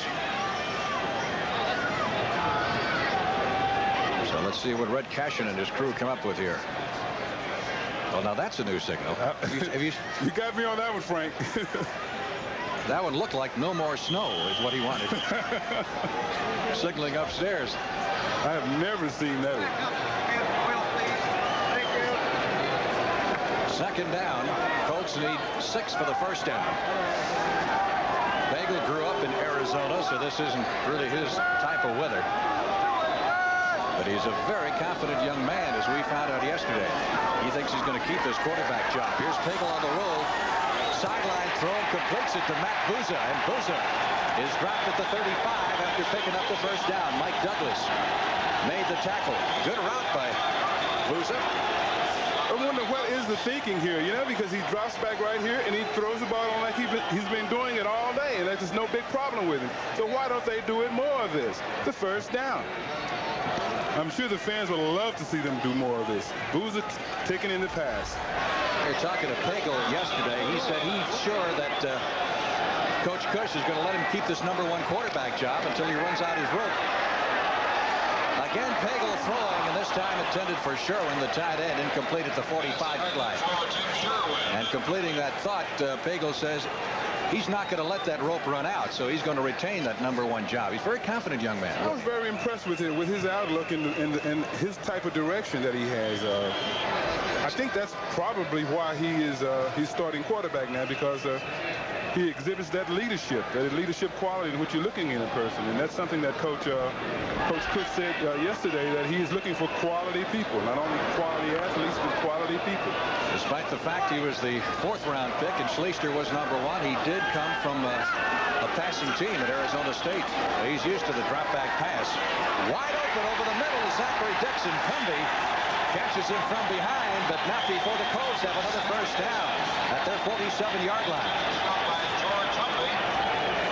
This is what we've been talking about most of the day. It's something that's nice and conservative, but throwing by way of throwing the ball. They cleared out the middle right here, and he's one-on-one with the linebacker, which in most cases is a mismatch. Here's Zachary Dixon, pulls in the ball for the first down. A very good play. Good receiver. 4th year in the league. They got him on waivers from the Eagles back in 1980. He was once upon a time an 11th-round draft choice of Denver. First down, Colts at their 47-yard line. Pagel, good protection, sends it out to Curtis Dickey. Dickey at the 50, to the 45, and down to the 43, and that'll be close to another Baltimore Colt first down, as the Colts offense picking up steam in this drive, which started back at the 15-yard line after the penalty on the kickoff. Well, yesterday, Zeke told us that this is what they wanted to do, but why they took so long, I don't know. You're going to see a good block right here coming out of the corner of your screen. Boop, right there. That was Cumby that was set sailing. on an excellent block over the middle by number 53, Ray Donaldson, the Baltimore center. This is supposed to be their best offensive lineman. Second down, less than a yard needed for the first down for the Colts at the Packer 44-yard line. Under 5 minutes left in the third period. Green Bay leading 13-6. McMillan runs into a stone wall at the line of scrimmage, gets some second effort, and that may have been enough to net him the first down. Butler 77 and Anderson number 79 on the stop. You know, Pagel coming into this game has the only rushing touchdown for the Colts this season. They have run for 1 touchdown, and that was on a quarterback sneak. A young man who set 7 passing records, while at Arizona State they've had some pretty good passers at that school, including Danny White, among others. Other scores around the league. The Eagles pouring it on the Oilers. You wonder how long Ed Biles is going to be around. Our score 13-6. Green Bay leading. Pagel has opened it up. Threw it behind Curtis Dickey. What are you waving your arms at? That's the one I've been waiting for all day. The coach told me that that's the play that they wanted to try to run against Green Bay. And they threw it one time, and Dickey drops the ball. But it wasn't the easiest pass in the world to catch. He did throw it behind him. Yeah, and he was a little bit low. Pagel got a little eager. He saw how wide open Dickey was. Maybe hurried the throw a little bit. That'll set up a second down. And 10 needed for the first down at the Green Bay Packer 42-yard line. That's the book on Pagel so far. Butler to the right side. Booza to the left. Booza fills the spot formerly held by Roger Carr. Nice hole for Dixon. He's down to the 30, to the 25. And it's a first down for the Baltimore Colts. Zachary Dixon, number 31. Picks up the first. Mike McCoy made the stop, number 29. And saved the touchdown for the Green Bay Packers. You're going to see Tim Sherwin and Huff do a good job of blocking here, and they congratulated themselves because of that. Cross made the tackle on Anderson, number 59. And Dixon did a good job of cutting back and reading his blocking and gaining the first down. So the Colts, who have had problems moving the football long distances this year, they've had just 2 touchdown drives that went better than 80 yards. They're trying to get their third on the book. The ball is at the 26 of Green Bay, first and 10. Pagel giving to Curtis Dickey over the left side. Dickey, when he came to the club as a #1 pick a couple of years ago, they weren't quite sure they wanted to play him at running back or at wide receiver. He is a great world-class sprinter, and of course the 40-yard dash is what they measure pro football players by, and he runs it in 4.2 and a fraction. And that is Bob Hayes type company and Ronaldo Nehemiah territory. I'll tell you, that's moving, Frank. That's part of the reason I'm out of the game, too. I couldn't keep up with those. What was your best 40?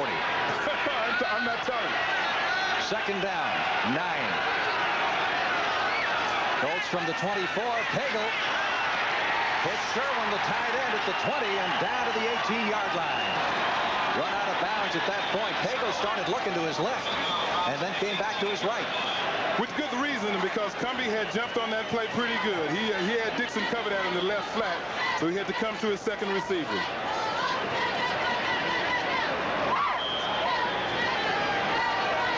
Mark Mosley has done it again for the Washington Redskins. With only seconds remaining, he has pumped home a field goal to beat the Giants 15-14, 42 yards away, and that also would set a new record of 21 consecutive field goals for Mosley over the last 2 seasons, including 18 this year.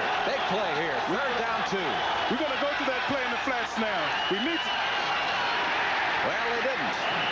They went instead to Curtis Dickey over the right side, and he'll be close for the first down at the 17-yard line. And right now, a field goal is not what the Colts need. They need a touchdown.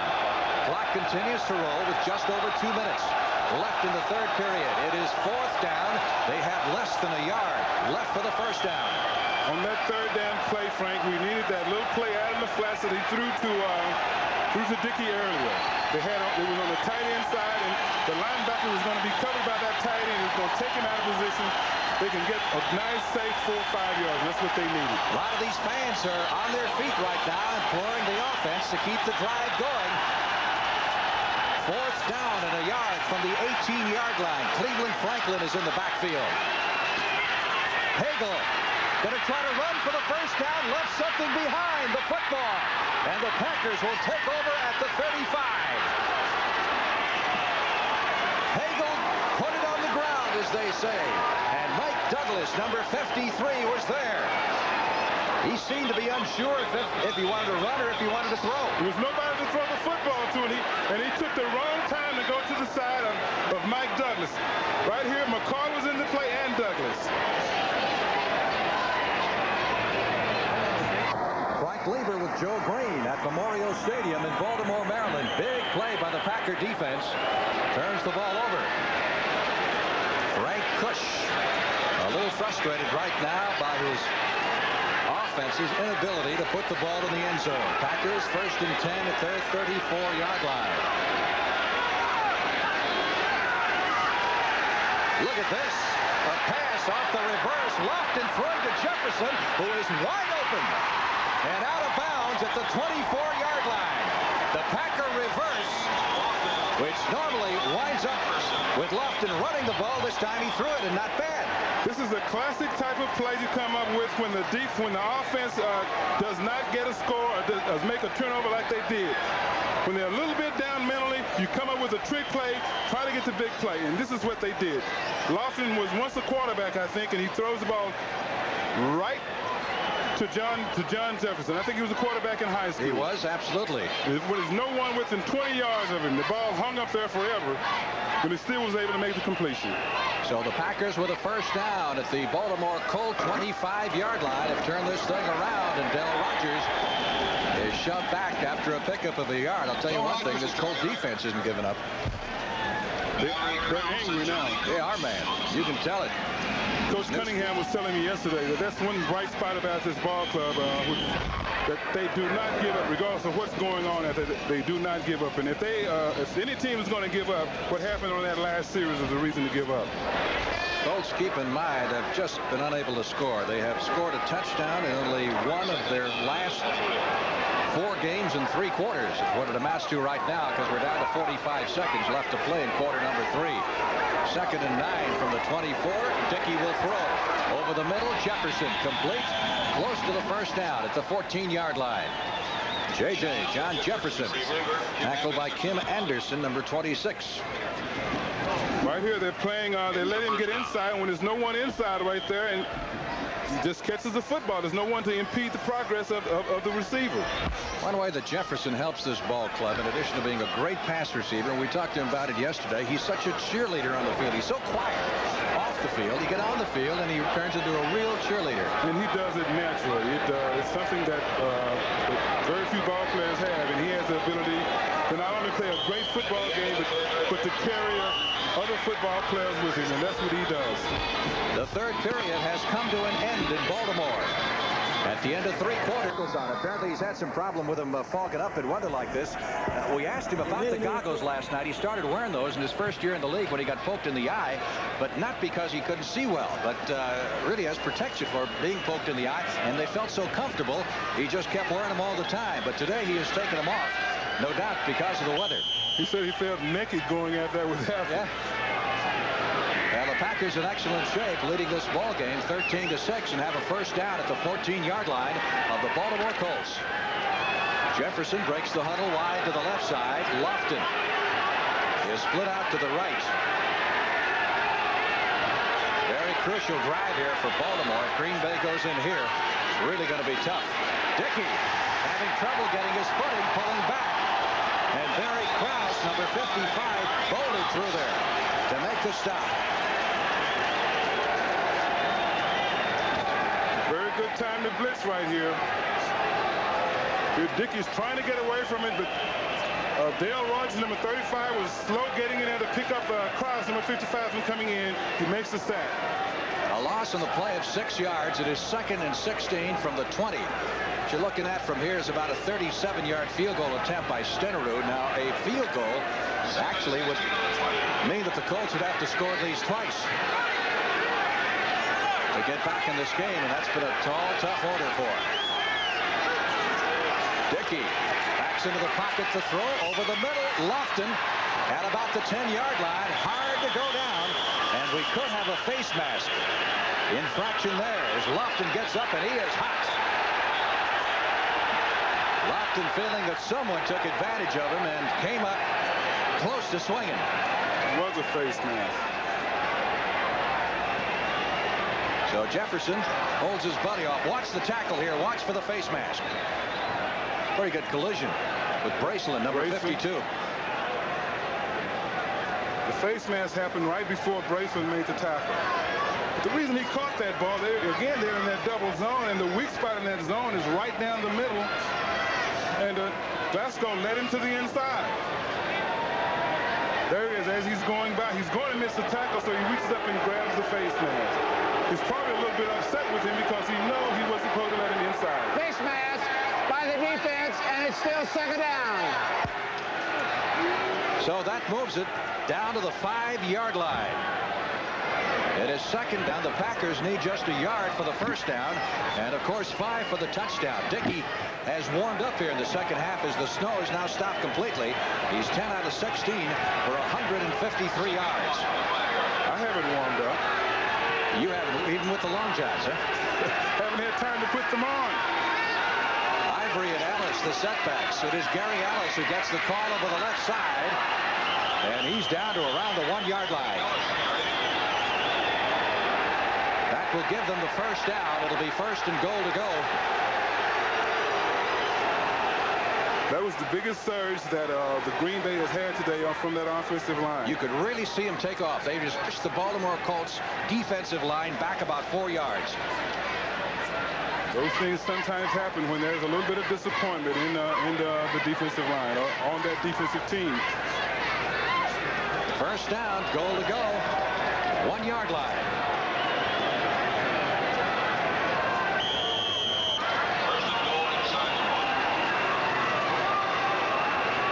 And Ivory behind Lynn Dickey. The rest of the T, as you can see, is in tight. Ivory tried it over the left side. No touchdown indication. He apparently did not get in, and Ivory's a little hot about it. Offsides. I think it's offsides on Baltimore. Take a look at Cooks here, number 98 of the Colts, from the end zone view. I tell you, if I was a running back, I wouldn't want to meet him coming over the top like that. Oof. That's 245 pounds that can run a 4.6. Offside, in man on the line by the defense. It's still first down. So the Packers get yet another break. Offside against the Colts. It'll be first and goal to go once again, this time from the half-yard line. That football looks like it's sitting right on the goal line. Couldn't be much closer. It couldn't be.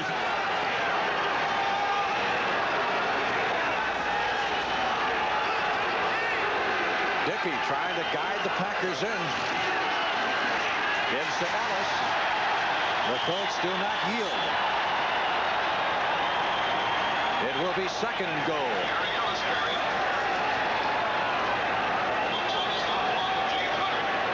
This young Colt defense, which has performed so well the last couple of weeks against Cincinnati and against Minnesota, doing a job again. You hold a team like Green Bay to 13 points at this point. You've done very well. If you get any help at all from your offense, which the Colts aren't getting. They'll be very much into this ball game right now. But they are they're playing real tough down there now. But their backs are against the wall, to say the least. Second down, goal to go from the 1-foot line. Ivory smashes over for the touchdown. Eddie Lee Ivory scores. He was determined to get in that time. And that makes it a 19-6 ball game. Oh, he was really coming. He wanted this touchdown. He's going to be led in here, too, by Gary Ellis right here. He led the way, and Ivory just broke through, right through the tackling right there. Eddie Lee, who has come back from 2 serious knee operations.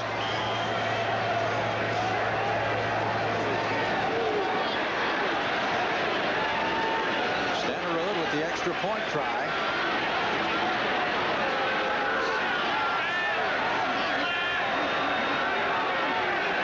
This victory, if the Packers get it, will be their 5th of the year. The kick is good, and most speculation has it that 5 victories will get you in the playoffs. That's what Eddie LeBaron told us a couple of... There's Johnny Cooks, demon defender of the Baltimore Colts as Stenerud kicks off. Larry Anderson, the ex-Steeler, from the 10 up to the 15-yard line. It tripped up at the 20. Baltimore's 1st and 10. You know, Cooks, when we talked to him yesterday, one thing that impressed me, he said, I don't like this losing business. I'm a winner. I've been a winner all my life. I played on winning teams. And we're going to turn this thing around. Which impresses you? Timeout here in Baltimore. 1st and 10 Colts. First meeting of the Packers and the Colts since 1974. And the Packers lead it 20-6. Colts from their own 20. No quarterback change. Pagel is still in there. Comes out throwing on 1st down this time and completes the pass. Over on the far side, not quite enough for a 1st down as Randy McMillan pulled it down. And John Anderson immediately made the stop on him. So the Colts going to have to go upstairs now to get it going. McMillan is the young man who was a #1 draft choice from Pitt a year ago and broke in the league with a 146-yard rushing day against the Patriots. The 2nd best day for a rookie ever in Baltimore history. But he's had a tough time getting going this year, particularly after the strike, as so many players have. I think he's one of the finest fullbacks in the league, too, Frank. 2nd down 4. They got 2 great runners back there if they get some help in that offensive line. Zachary Dixon trying to do a little dipsy-do, and it doesn't work. And he is stopped at the 25-yard line. A little bit too much jitterbugging there. And, of course, the clock now working in Green Bay's favor, moving as the Colts keep the ball on the ground. Have a 3rd down and 5 upcoming. Mark Murphy, number 37, making the stop. 2nd-year free agent for the Green Bay Packers. Well, now you're at 3rd down and you have to throw. 2nd down would have been an ideal time to throw when it's an either-or situation. The defenses are not as set for the pass as they would be right now. Butler and Booza both wide to the right side. They've got Dickey in the slot off to the left.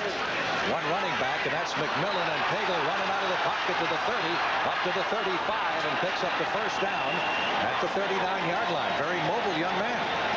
I like him as a quarterback, Frank. You say he has confidence. He believes in himself. And right there, as you stated, very mobile. So the officials will mark it at the Colt 39-yard line. With 11 and a half minutes remaining, and the Packers leading 20-6. Casey Merrill, number 78, chased him down at that point. Baltimore has San Diego in San Diego next week, and then close here in Baltimore with Miami. Booza makes the catch at the 50 and is down to the Packer 42-yard line. In fact, the Colts have probably the toughest schedule coming back after the strike of any team in the National Football League. They have not played a team this year under 500. As always, we start this just a little too late. Very crisp pass right here to Booza in between 2 defenders. Again, good for the 1st down. But they're starting this attack a little bit too late. Now they figure the game is not close, so they're going to go and open up to what do they have to lose. They should have done this earlier. What is it? Everybody relaxes now a little bit? Is that it? It's not that they're relaxing, Frank. They're going to a different type of game plan. 1st and 10. Baltimore at the Packer 42-yard line. Curtis Dickey over Texas Aggie on the pitch down to the 38. Until this play. We told you what the Baltimore Colts have left at San Diego and home against Miami. That'll be a beauty here on January 2nd with the weather in this part of the country. And the Packers are on the road for their last 2 games at Atlanta and at Detroit. After what Detroit did to them last week, you can see why they were eager to win this game and more or less assure their spot in the playoffs. 2 games upcoming on the road, and they're, of course, hoping to clinch a home field advantage in the playoffs, which would put them back in Green Bay the weekend of January 9th, the first week of the Super Bowl tournament. Blitz by the Packers, and Pagel dancing out of it. Gets rid of the ball. Intended for Butler, but a little bit tall. A little bit tall, I tell you. He did a very fine job of avoiding the rush there. They had a good pickup there on Mike Douglas, who was coming from the weak side position. And he had to jump over another defender, but in that move, he threw the ball just a little too high. You want to read the score? Final score? Oh, Frank, that's heartbreaking. Huh? Cleveland 10, Pittsburgh 9. That's a final score. The Browns have beaten the Steelers. Steve Cox took a safety for Cleveland with 6 seconds left to play. It would have been a 10-7 ball game otherwise, but they took the safety. And the final score was 10-9 as the Steelers lose again. 3rd down 6. Colts at the 38-yard line of the Packers, and Hagel trying to get his footing on the slippery turf, couldn't get it going, and was trapped back at the 45. Casey Merrill, who is a pass rush specialist for the Packers, number 78, swooping in that time. He just couldn't get planted here. No, he didn't. Right here, he did a good job of beating on the left side, right, number 78. He did a good job of beating the rookie 75 Crouch, and sacks the quarterback. Don't happen every time. 250 pounds on a 200-pound quarterback. Roan Stark blowing on his fingers to keep him warm. Snap a little bit high, but the left-footed kicker gets it away. F signaling for the fair catch at the 10-yard line. That's where the rookie from TCU flags it down, and the Packers will put it in play from there with 9 minutes and 7 seconds left. The Super Bowl tournament, which gets underway January 9th. Packers with the football, 1st and 10 at their own 10-yard line. Like a nice long drive here to run out the clock as they give it to Eddie Lee Ivory up to the 14. And as you well know, Joe, that home field in the playoffs means a lot. Oh, it certainly does, Frank. At least where I played football up in Pittsburgh, you know, we won 4 Super Bowls, and we only won 1 game on the road. That was at Oakland in 1974. So that's what teams are fighting for right now. Not only the opportunity to get into the playoffs, but the first 4 teams to make it to the playoffs with the best record will also get the home field advantage. And the Packers are in position to be one of those teams if they keep on winning. I wouldn't want to go to Green Bay on January 8th, I guarantee you. 2nd down 6 from the 14-yard line. The rookie, Del Rogers, as we get a penalty marker thrown up to the 15-yard line. Donnell Thompson, number 99, second-year tackle from North Carolina and a former number 1 draft choice of the Colts, making the stop. What Green Bay would like to do is reestablish themselves as an offensive football team and still run out the clock.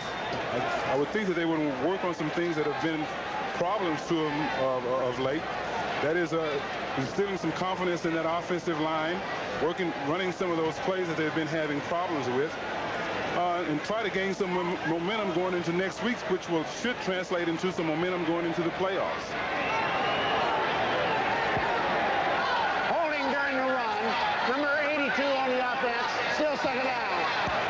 Penalty is against Paul Kaufman. There's head coach Bart Starr of the Green Bay Packers. Although he's had considerable experience against the Colts during his 16-year career as a player, he today makes his first appearance against Baltimore as a coach.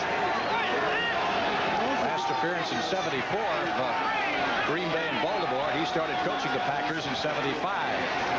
3rd down, long yardage play. They give it to Eddie Lee Ivory.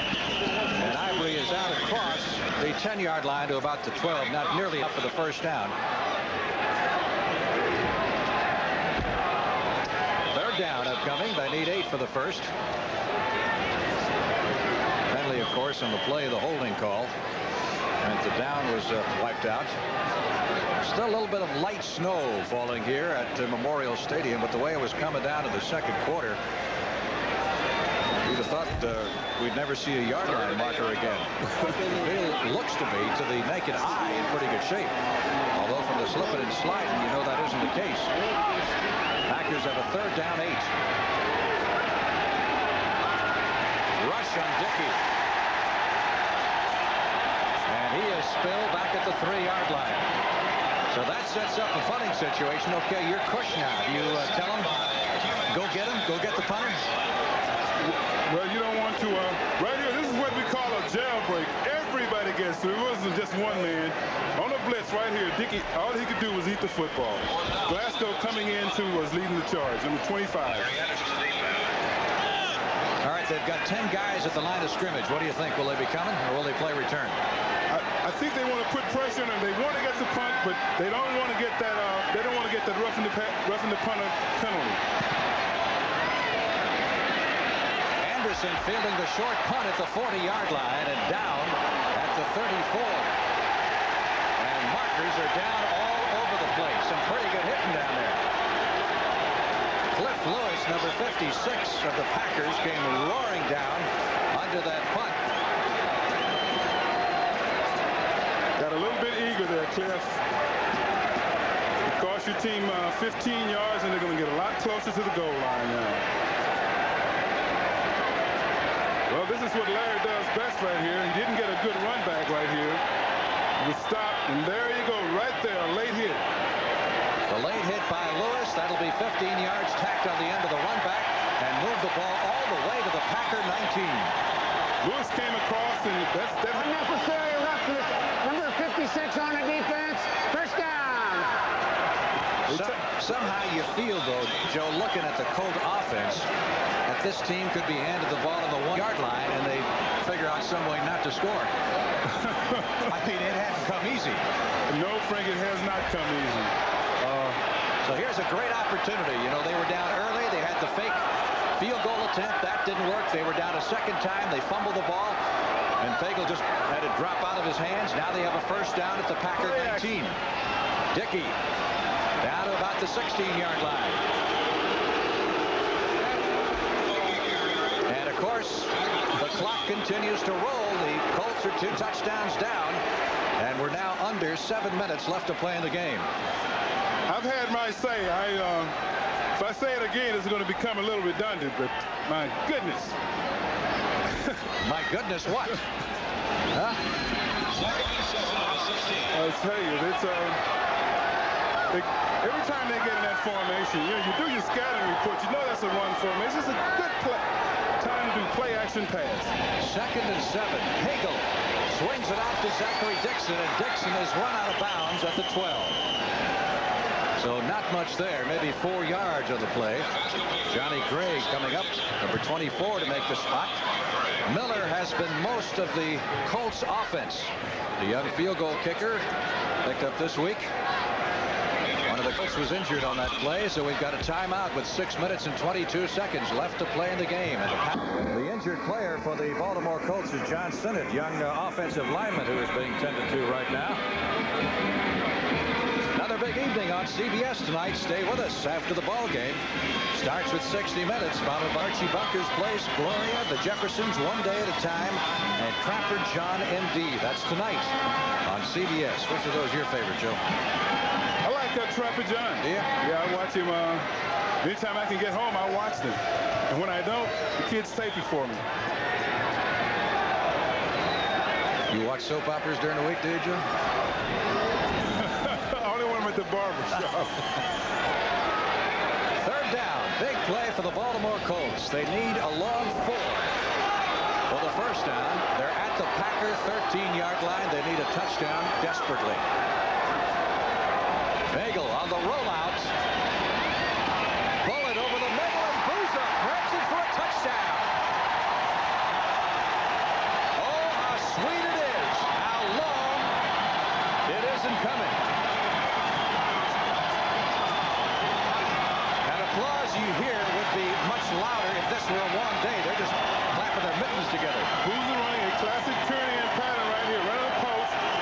Does a little jiggle right there, and he gets a lot of time right here. The quarterback, you won't see it, but he waits and waits, then he zips it in there, just leading just enough away from the defender. That's a great pass. I'll tell you, on the money. They should pass that ball around to every coat and let everyone slam it. Well, that makes things a little more interesting now, doesn't it? Miller is on to try the extra point, which would make this a 7-point game. With 6 minutes and 17 seconds remaining, he hits it. At long last, the Baltimore Colts offense has produced a touchdown, and these fans are getting excited all over the Green Bay. Colts fans are alive, and the Colts players appear to be pumped up too. Miller sending his kickoff down to Del Rogers at the 10. Back across the 20 and out to the 25-yard line. And that's where the Packers will put it in play. There's been a lot of talk this weekend about the Colts getting that #1 draft choice, and maybe they shouldn't win one of their 3 remaining games, so they had that shot at John Elway. What do you think about that type of thinking? I think that's counterproductive. You know, you want to try to instill in these ball clubs that the goal is to win. Not at all costs, but the goal is to win. And you can't do that when you're going out not necessarily putting forth your best effort. Fans fans here, some 25,000 strong, about half capacity, imploring the Colts defense here to rise to the occasion and get the ball back. Dickey looking long, sets up a screen the other way to Jim Jensen, and Jensen slips and falls, gets up again and goes. And when all is said and done, he got back to the line of scrimmage. I want to tell you, Braceland did one heck of a job of reading that screen. He was over there all alone, had two blockers on him, and he almost made the tackle. There's the time factor working against the Baltimore Colts right now, who trail 20-13. But the Packers need to get a drive going to consume some of that clock. Now the Packers are a playoff team, and they're hopefully playoff bound.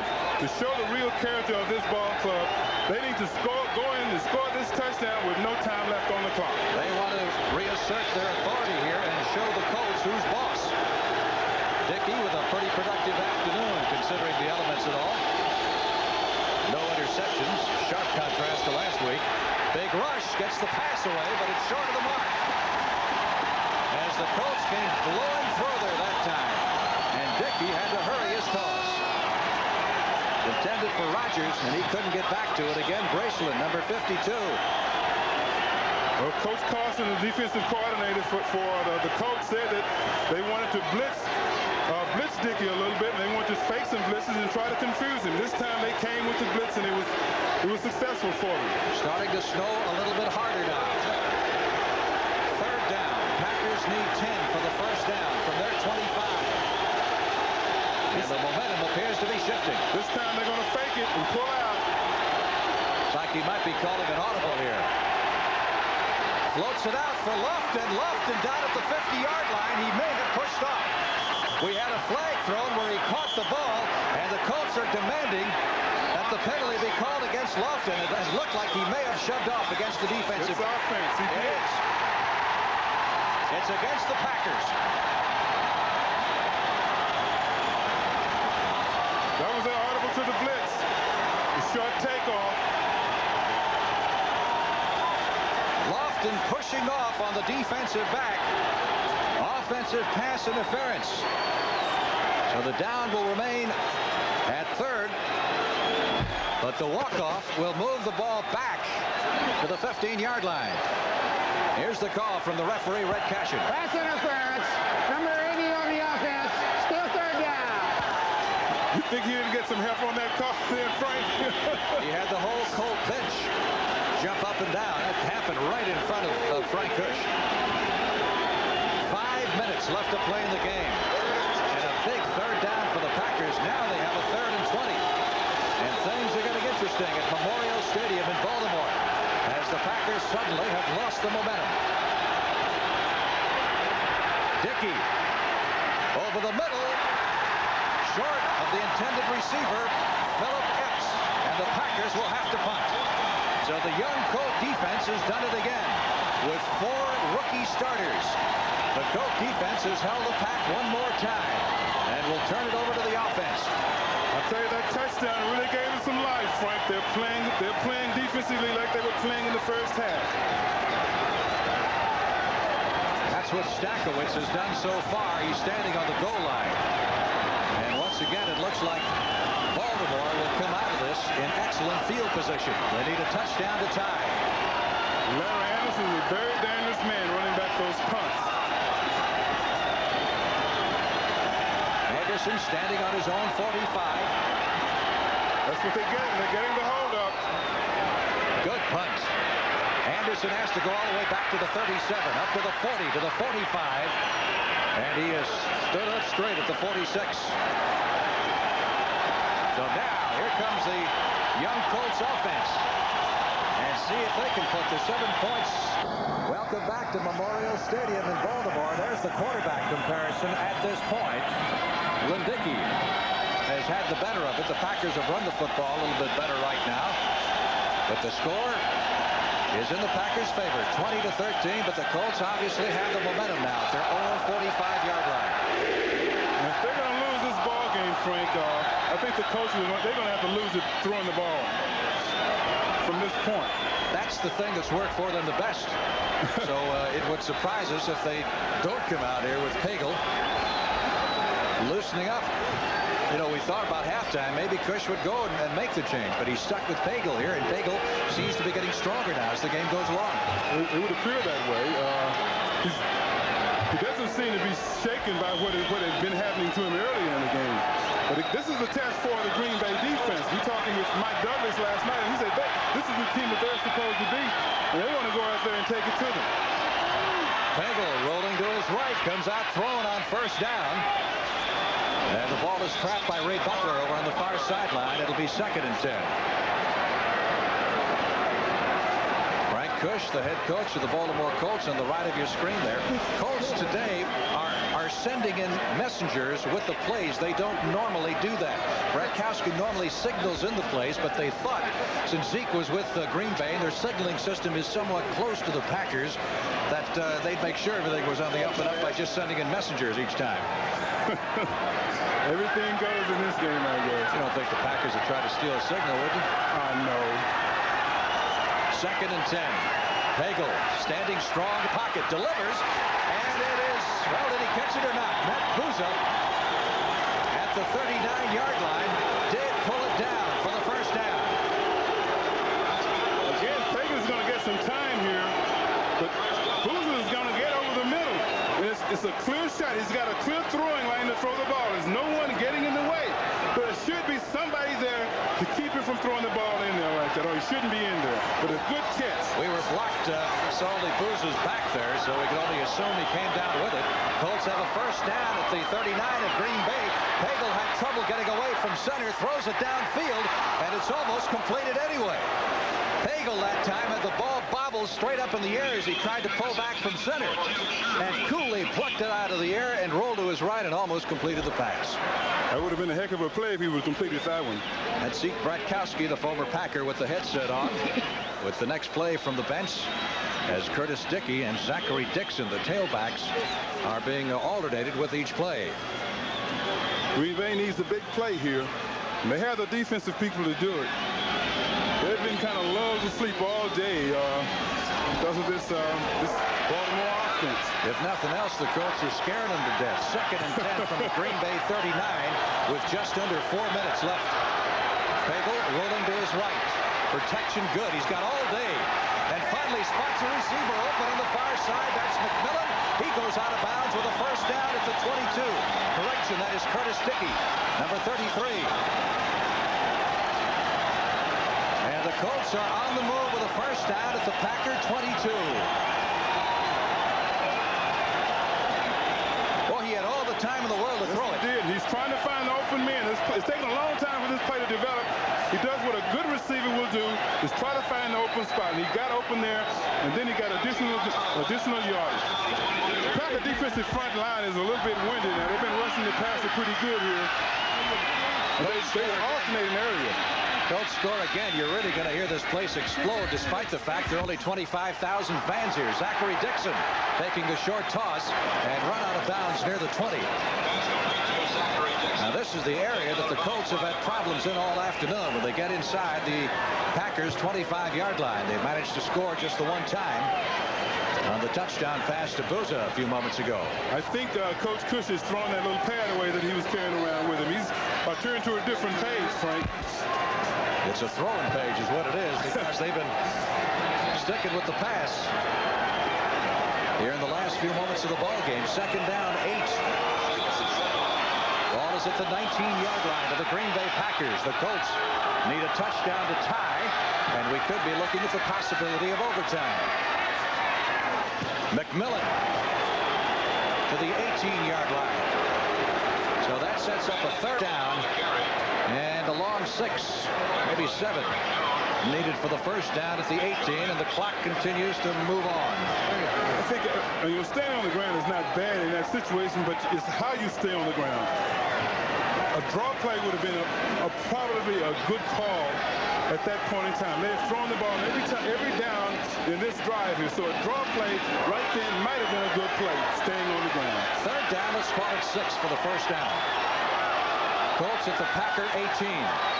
Green Bay leading 20-13. And the Colts going for the equalizer. Big rush. He gets it away. Completes it to Dickey, who is down at the 11-yard line and looks to have enough for the first down. the play that Coach Brakowski told me that they wanted to run, but maybe they knew what they were doing, saving it for the right time. Moving in on 2.5 minutes left to play in the game. It is a first down at the 11. Yes, they did, and then right here is a clear lane. To clear that out, you have to take that linebacker out of there, and the tight end does that. Colts conceivably could make a first down without crossing the goal line if they get it inside the 1. The blitz. Bagel got it away, but he was really hammered by Mike Douglas, number 53, coming in from the right side. Douglas, as we mentioned before, is maturing into one of the best outside linebackers in the league. I would think so. He put a lot of pressure on Pagel then. Pagel did not see him coming to the last minute. He was throwing that ball away. This guy here has a very good head on his shoulders for a young rookie quarterback. Oh, we asked Kirsch what his greatest attribute was, and he said intelligence. Pagel is now 17 out of 28 for 167 yards. Second and 10, 2:09 left of the game. Pagel over the middle, and this one is almost picked off. First of all, Dickey had a shot at it on the goal line, and he couldn't hang on to the ball. And then Maurice Harvey, number 23, got his hands on the ball and couldn't hang on. That would have been a super play there, Frank. But he would have to turn his body around. He was a little bit behind him. This next play should run us down to the 2-minute warning. It is 3rd and 10 for the Baltimore Colts at the Green Bay Packer 11-yard line. There have been some great games between these two teams down through the years with a lot more at stake than there is today. These two teams are slugging it out in the best tradition of Colt Packer showdowns. Pass down to the 1-yard line. That may be good for the first down. They needed to get inside the 1-yard line to pick up the first down, and I believe they have it on the 3rd down play. The tight end, Sherwin, number 83, and Booza both moving down the field. And that is Booza, number 85, reaching back. Timeout, 2-minute warning. Measurement during the timeout indicated the Colts did pick up the first down, so it'll be 1st and goal from the 1-yard line. Booza's catch was his 5th of the afternoon for a total of 73 yards and 1 touchdown. Booza's a young man who went to camp last year with the San Francisco 49ers, was cut, didn't play at all during the regular season, and then was brought in this year when the Colts, of course, traded Roger Carr to Seattle, the disgruntled wide receiver. And he's done a pretty nifty job for a guy who didn't cost him anything. Certainly has. I think he was under the tutorship of Bill Walsh out there, and they was trying to get him to run those nice classic patterns like Falk. Possession type receiver. 1 minute 55 seconds left to play. The Colts have been outscored by a bunch in the 4th period this season, but not today. They have taken it to the Packers here in the last 7 or 8 minutes, come up with 1 touchdown, and are about to push another one across, which would, with the extra point, tie this game.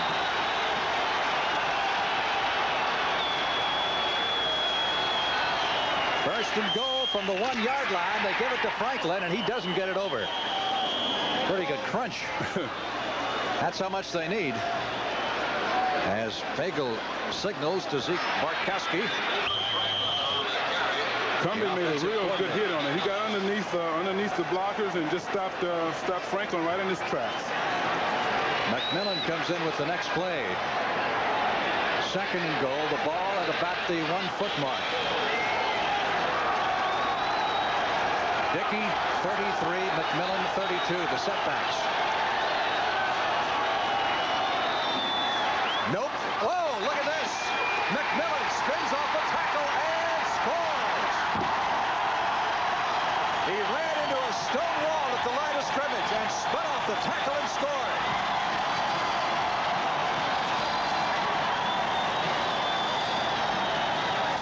McMillan, as Frank noted, went into a stone wall. A tremendous hit, but he has the presence of mind, knows where he is, turns around and turns it on. Let his speed take him into the end zone, unmolested. And got a great block from Curtis Sticky, number 33, along the way. And now the Colts are an extra point away from tying this football game with 1:22 left. Keep in mind, that's a lot of time, as those of you who saw the Raider-Ram game yesterday on CBS can attest.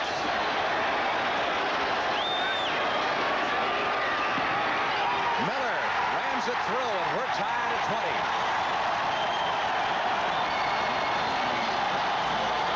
Now Miller has had a very...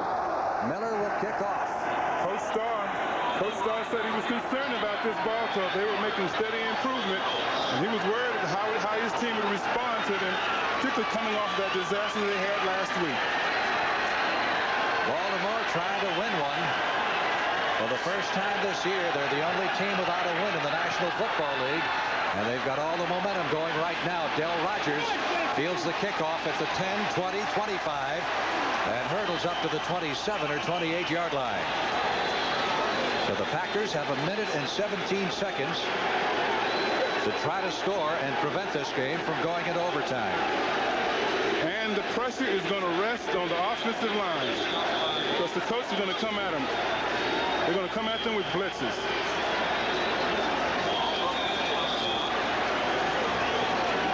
Packers appear to be short of players something. Now they're indicating over to the bench. They need a tight end, and now Kaufman returns to the huddle. Frank Kush conferring with Zeke Bratkowski. Have you seen Gary Lewis in the game today? The tight end for Green Bay in 81? I haven't. Dickie Thompson caught the touchdown pass earlier. Dickey is looking for Lofton. Almost had it picked off. Lofton double covered on the near sideline. Excellent defense by Larry Anderson, number 30, who stepped in front of Lofton and got his hands on the football. You know, sometimes when you don't get the time to throw the football, it kind of everybody breaks down. The quarterback's timing, the receivers, they start making adjustments on their patterns, and the entire structure just goes to pot. Packers have 2 timeouts left. Baltimore has all 3 of their timeouts. 2nd and 10. Packers from their 28. They know they're in a battle right now. Del Rogers across the 30, up to the 33-yard line. And hustled out of bounds by Leo Wisniewski, number 69, the nose tackle. 2nd-round draft choice this year from Penn State. Packers will use a time. Now let's see, who's this one going to go against? The Colts are calling timeout. The Colts want a timeout over there. Coach Bud Carson was signaling in to call timeout. That's got to be confidence in your defense, doesn't it? I would say so. Colts sound like they want to get their hands on the football. We'll have a 3rd and 5 upcoming. Kind of a fine snowfall here right now, but the snow is coming down. Not nearly as hard or such big flakes as we had in the 2nd period. Nesby Glasgow and your old friend Bud Carson, once upon a time the defensive line coach and coordinator for the Pittsburgh Steelers, former head coach at Georgia Tech. He's got a lot of experience. He knows about pressure situations too. So does that man, Bart Starr. He's been in a lot of pressure situations, both as a player and as a coach. And right now he's just trying to get his team to get some momentum going, because the Packers don't win this, they've still got a battle to clinch their playoff spot. We were talking to Eddie LeBaron of the Falcons, who was on the competition committee a couple of weeks ago. He says 5 and 4 will get you in the playoffs. 4 and 5 will get you into a tiebreaker situation, but will not assure a spot in the playoffs. So the Packers going to need to win at least one more here along the way. 3rd down. Green Bay needs 5 for the first at their 33. They don't get it. They have to turn it over. There's a blitz. Dickey floating it downfield, trying to get it to Lofton, and we get a late penalty marker thrown, and it is going to be pass interference. It looks like against the Baltimore Colts, number 26, who would be Kim Anderson. he was out of the 5-yard shuck zone when he hit Lofton. And Lofton, and the ball was in the air. And that carries with it. Of course, an automatic first down. Depends now if they call it pass interference or holding. Holding is just a 5-yard penalty, but also a first down. Illegal contact. Number 42 on the defense. First down. So illegal use of hands. Let's see if we can see it here on the replay. Right here, the defensive back he's got his one shot right there. It's 5 yards, and he loses contact. He can't make contact again. Right here, he might be just trying to prevent Lofton from running over him, but he did put his hands on him. It's a first down for the Packers at their 37 with 51 seconds left to play in the game. Again, a blitz. Dickey trying to set up the screen to Ellis. 40, 45, 50. Ellis is down to the 45 and out of bounds. Well, there's the perfect play against the blitz. Get outside of the blitz anywhere you can, and that way, that time they got out with Gary Ellis on the screen. He saw them coming. He knew they weren't going to have anybody out there. Now you got to get your linemen out there so they can block. Gary Ellis waits for the ball. Then he got an escort right here. Leotis Harris makes a good block right here, and face mask on somebody there.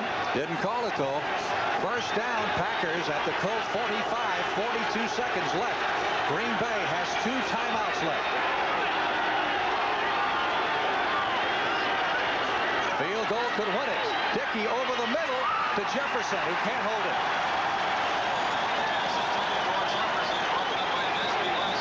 Intended for John Jefferson. Defended against by Nesby Glasgow. Did a good job helping strip him with the football. Certainly did, because he made that critical mistake. The middle was wide open. He is not supposed to let that receiver get in there. And when he did, he had to go over the man to try to get the ball, and he almost was a pass interference on that. For the record, Stenerud's longest field goal attempt is, or the successful field goal attempt is 42 yards. So the Packers are going to have to get a lot closer to give him a shot at it. 38 seconds left in the ball game. 2nd and 10. No blitz this time.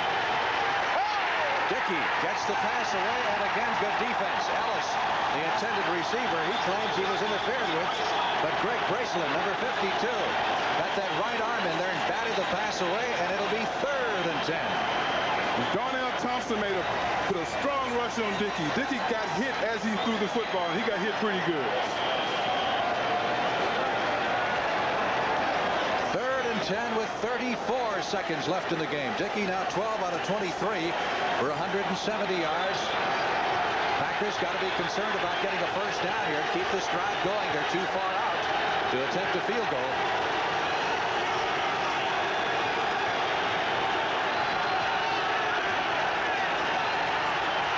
No blitz this time. Dickey with excellent protection, but the pass was deflected by Johnny Cooks, number 98. He got his hands on it and tipped it away from Lofton, the intended receiver. He was tipped right at the line of scrimmage. He never got off the line of scrimmage. The offensive line did their job. They kept him off the line. You're going to see it right here. Swanky keeps him off the line, number 67, but he stays in the passing lane and jumps up and tips the ball. That's what you do when you're blocked. That's one reason that man was the 2nd player picked in the NFL draft. He and Chip Banks of USC, who went to the Browns, were said to be the outstanding linebackers in college football last year. The Packers are going to call a timeout here to regroup on this 4th down play. They have a 4th and 10 upcoming at the 45-yard line of the Baltimore Colts. There's a timeout situation. 1 left for the Packers. I guess you got a punt here, don't you? I mean, you don't go for it and give them the ball at the 45. I don't know, Frank. Maybe you asked number 57 over there, Darryl.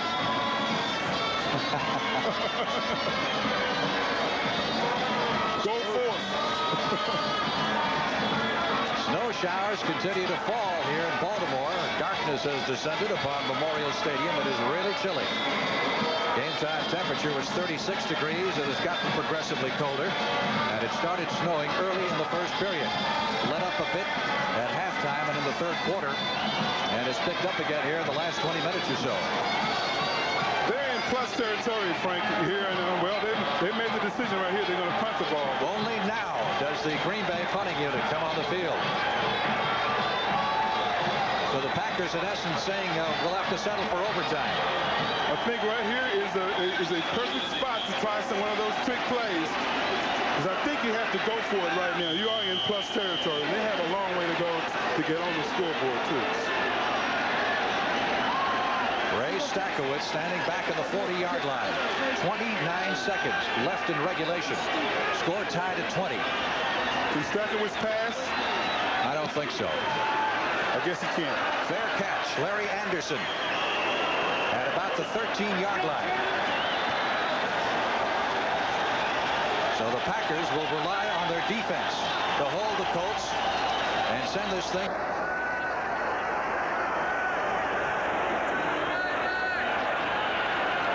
That's what the Colts are going to do. They're going to take their chances with the overtime period.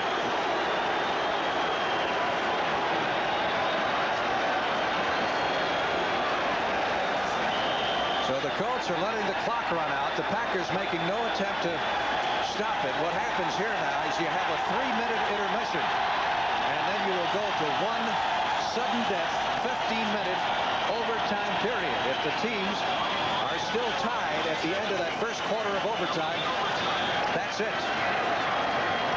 But we'll have a coin toss like we normally do. It goes into the books as a tie. Otherwise, the first team that scores in any manner, field goal, touchdown, safety, you name it, wins the game. Del Rogers is deep. And Miller is ready to kick off for the Baltimore Colts. The Colts looking for their first win of the year. The Packers trying to nail down a playoff berth. Rogers waiting at the 10. Across the 20-yard line and out to the 25. Maybe just short of the 25. You been in any playoff games, Joe? Been in a couple of playoff games. Players really don't like playoff games. You know, you spend yourself for 60 minutes, and you like to think that that's enough. But then the overtime games, you know, in particular when the weather is bad like it is now, you want to get in and celebrate that victory. But as the Green Bay Packers and the Baltimore Colts, I'm sure can wait till this game is over because they want to go in victorious.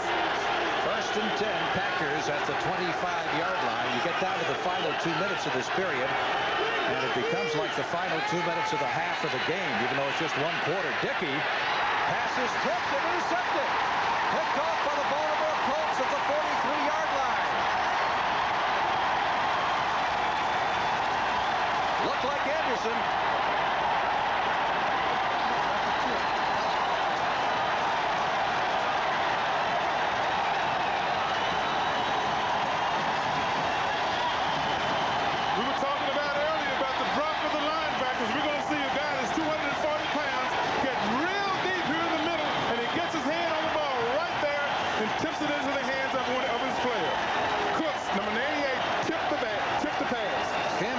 With the interception, and the Colts take over at the 42-yard line to the Green Bay Packers. But credit that one to the tip by Johnny Cooks, who has played a brilliant game on defense for the Colts. Remember, a field goal is all they need.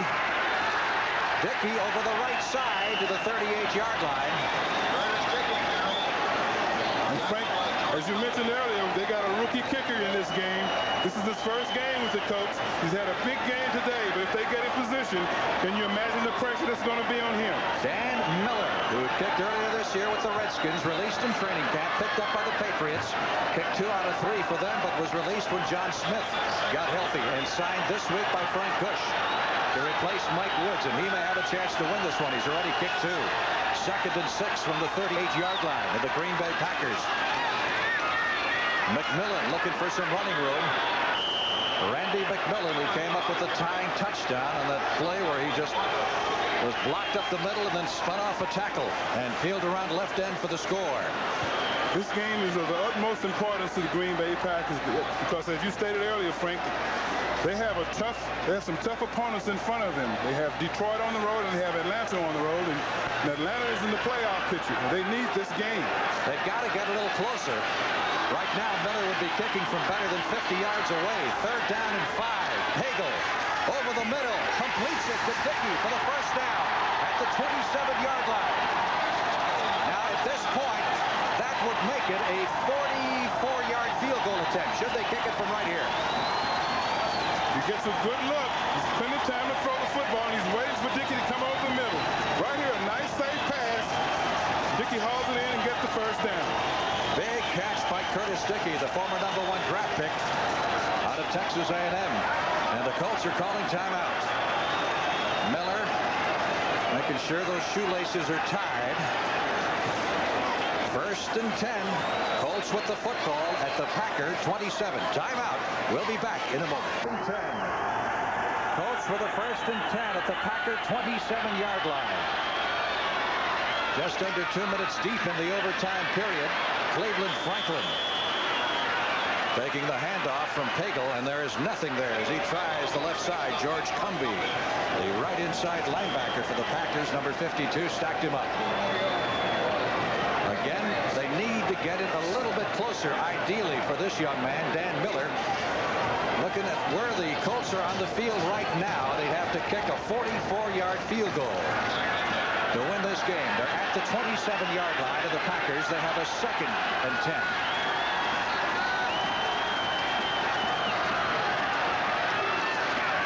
Franklin driving forward, gets it inside the 25 to the 24.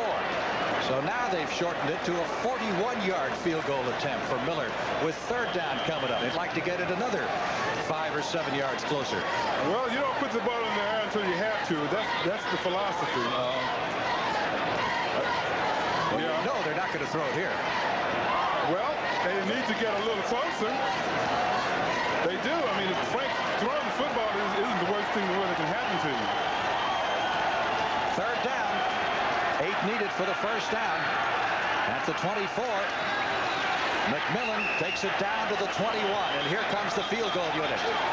All right, from the 21, you spot it 7 yards back at the 28.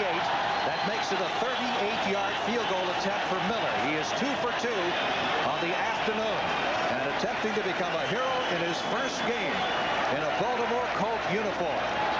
This is for the ball game right now. If he makes it, the game is over. Of course, if he doesn't, the Packers take over, and sudden death will continue. We're about 4 minutes deep into the overtime period. The Packers have been getting a lot of penetration up that middle. They've just been just short on several of those field goals.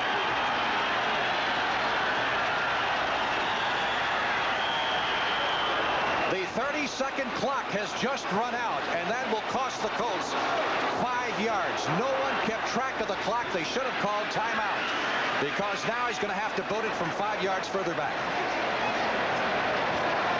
No one paid attention to that clock, and they have the timeouts available to them. The Colts could have had Christmas a week earlier. And right now they're making it extremely difficult for themselves. All right, wrong start will spot the ball at the 34. That will make it a 44-yard field goal attempt. It is blocked at the line of scrimmage. Blocked up the middle, and the Packers will take over at the 5-yard line. There we go. Missed opportunity. They had a golden opportunity.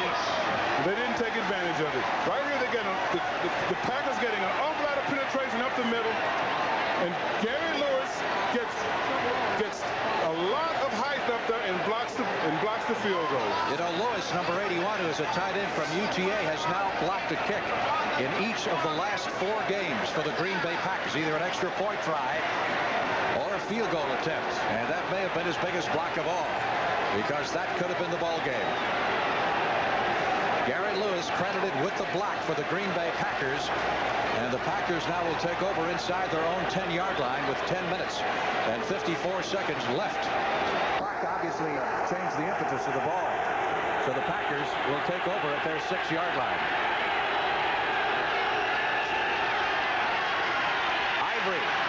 trying to get outside.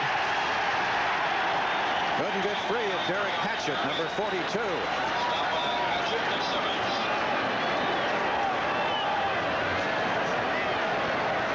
He picked up 3 yards, 2nd and 7. On a field goal try, it works. Probably the simplest way to say it is just like a punt. I think that is right, Frank. Never got across the goal line, so it is simply downed in effect by the Green Bay Packers. Packers staying on the ground and get a good move from Gary Ellis. And Ellis looks like he has a first down just shy of the 20-yard line. That gets the Packers out of the danger zone.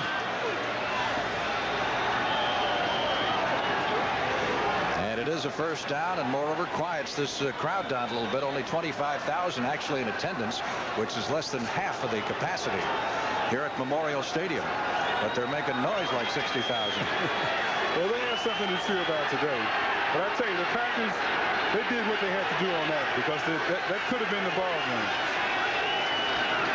Packers doing well on the ground. Feed it to Eddie Lee Ivory. And Ivory gets a yard, maybe 2 up to the 20-yard line, and that's about it. Again, keep in mind, should we get down to the 2-minute mark in this overtime period, becomes the same as a 2-minute period. The end of the half or the end of a football game. You know, from my experiences, you know, going into the playoffs, winning the Super Bowls and all that, you get that edge sometimes late in the season, and that blocked field goal could be what turns this team around. They've been lackadaisical all day, and that might have been what could turn them around. One play can do it. Penalty markers thrown prior to the snap of the ball. Indication Colts offside. Yeah, Wisniewski jumped off sides right over the center.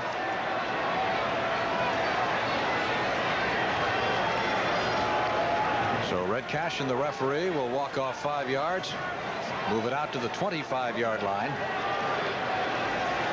And the Packers will need about 4 for the first down. There's the Encroachment, number 69 on the defense, still 2nd down. That's the nose tackle, Wisniewski from Penn State, rookie 2nd-round draft choice.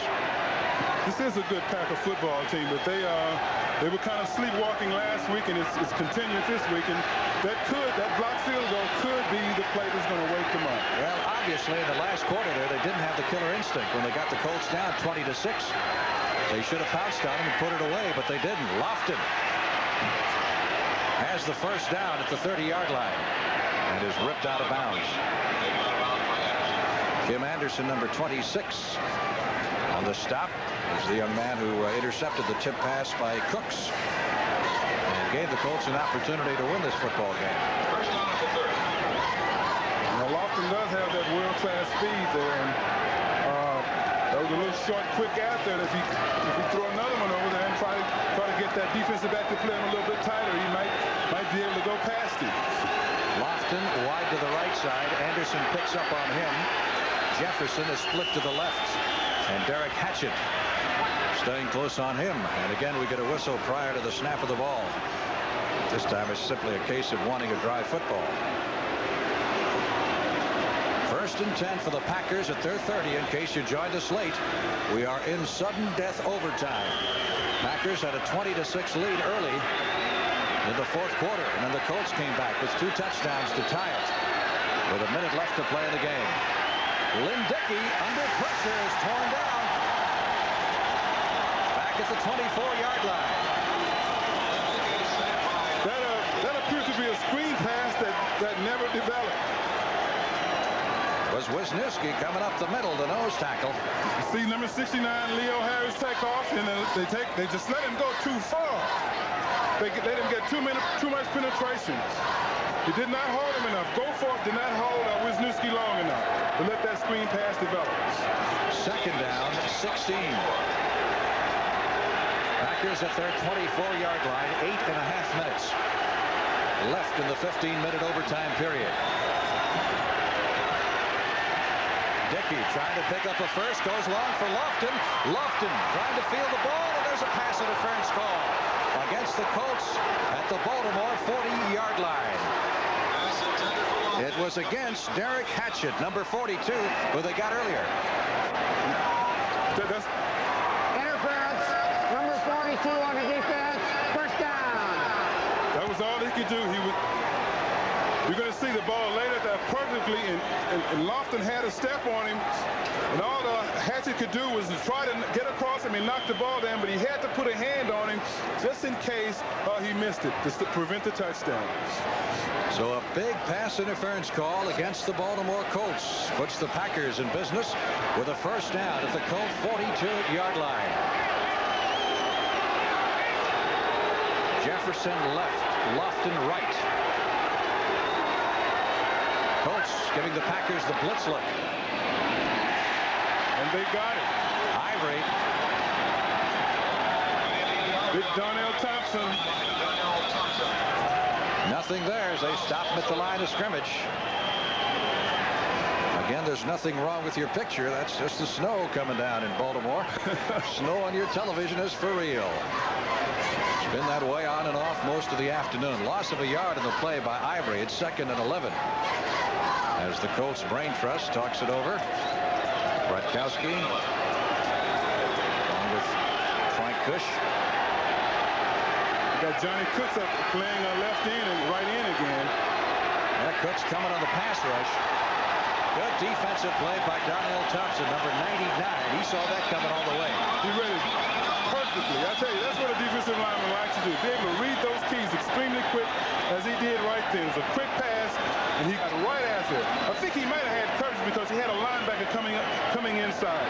That's very rare you see a defensive lineman coming back at him in the flats like that. 3rd down and 11 for the Packers at the Colt 42-yard line. LC had a play like that once. LC Green was the defensive end for the Steelers. He didn't want to cover that back coming out of the backfield. I don't blame him. Packers need 11 to keep this drive going. Again, blitz, and again, Dickey in trouble, gets the pass away. Jefferson slips and falls, going downfield, and the Packers are looking at a 4th down.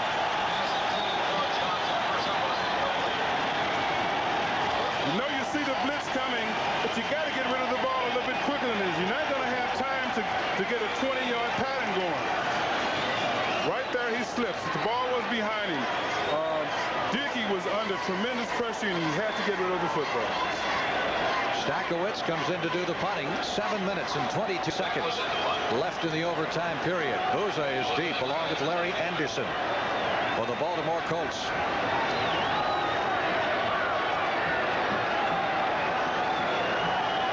Getting colder by the minute. It certainly is. And you've noticed, haven't you?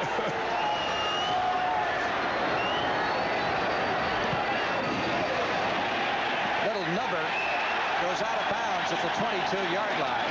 Stakowicz was aiming it from the near side coffin corner, but didn't get enough on it.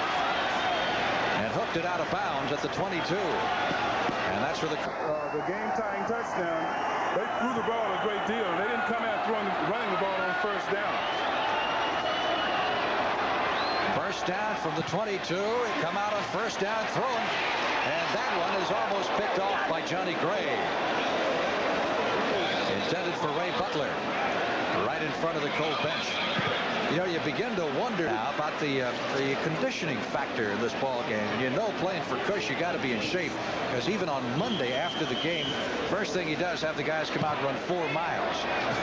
So you know they're in shape. The Packers, who knows? There's another way to look at that, Frank. That 4 miles can start to tail right now in the other direction. 2nd and 10.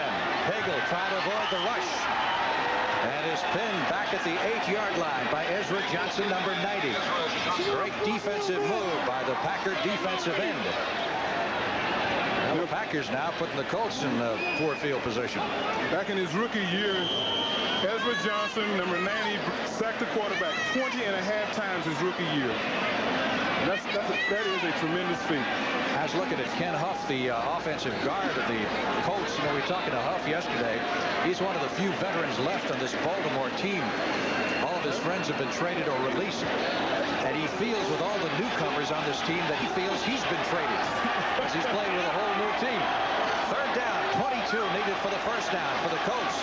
Back on their 10-yard line. Pagel retreats to the goal line, gets the pass away to Sherwin. Not enough for the first down. It's a 21. He got it back to the original line of scrimmage, and Pagel really got waffled. Yeah, he got hit pretty good. The good thing for him, he has on those pads. You know those pads that the quarterbacks wear? They put around their ribs. A lot of the quarterbacks in the league wear those flak jackets now. Flak jackets. That's the word you're looking for, That's right? the word I'm looking for. All right, Roan Stark to punt. Epps is deep. Clock is moving with 6 minutes left in the overtime period. Oh, another great kick by Stark. Epps has to retreat to his 23-yard line. 25. Up to the 30, back to the 25, and spun down at the 21. How about that kick coverage? And when you got to have it, there it is. A tremendous punt and great coverage. Timeout here in 10 at their 24-yard line after the 52-yard punt. Dickey trying to get solid footing, and the pass is underthrown. He had Lofton wide open at the 45-yard line, but the footing is really getting treacherous right now, and the quarterbacks on both sides having trouble planting. More great NFL action like this upcoming next Sunday on CBS. A doubleheader, the Packers and Atlanta, and the Cowboys and the Eagles. And the three teams with the records would indicate that those records right now would qualify them for a home team spot in the first round of the Super Bowl tournament. That's next Sunday on CBS. It's always nice to play in the friendly confines of your own stadium, Frank. Business at hand, the Colts and the Packers in overtime with 5:40 left. Dale Rogers takes the handoff, and Rogers up to the 30-yard line. Dale Rogers, Gary. The way this overtime period is going, no one has really gotten close to scoring after the blocked field goal attempt, and this conceivably could wind up in a draw. I don't know if there's been a tie in the league this year. Well, Frank, we haven't had a whole lot of ball games to look at. That's true. This being the 7th weekend on what normally would be the 15th weekend out of 16. Were it not for the strike.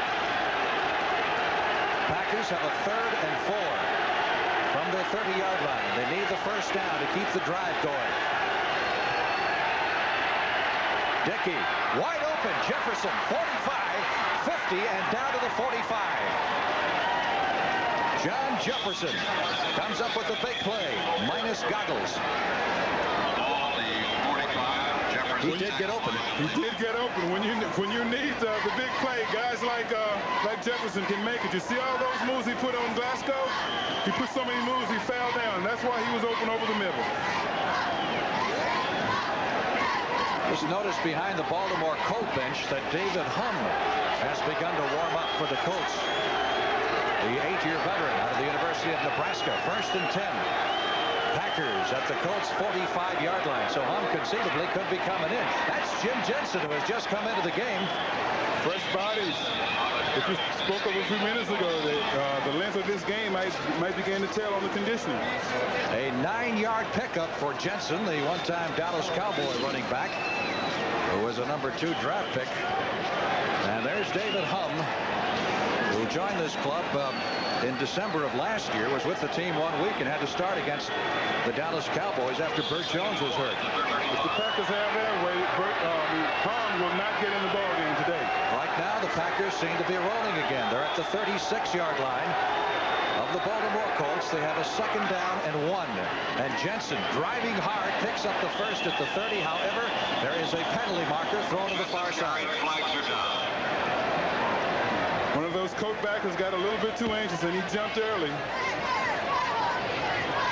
You know, Jensen coming in here now has provided, it looks like, a little spark. He obviously is fresh. He hasn't been playing that much, and he obviously ran very hard in the last 2 carries, and that could be a factor if this turns out to be the game-winning drive. Time left in the overtime period, 3 minutes and 27 seconds. And the option lies with the Green Bay Packers, who really can't lose here. They pick up 5 yards and will get the down over. And that's about what they had on the game.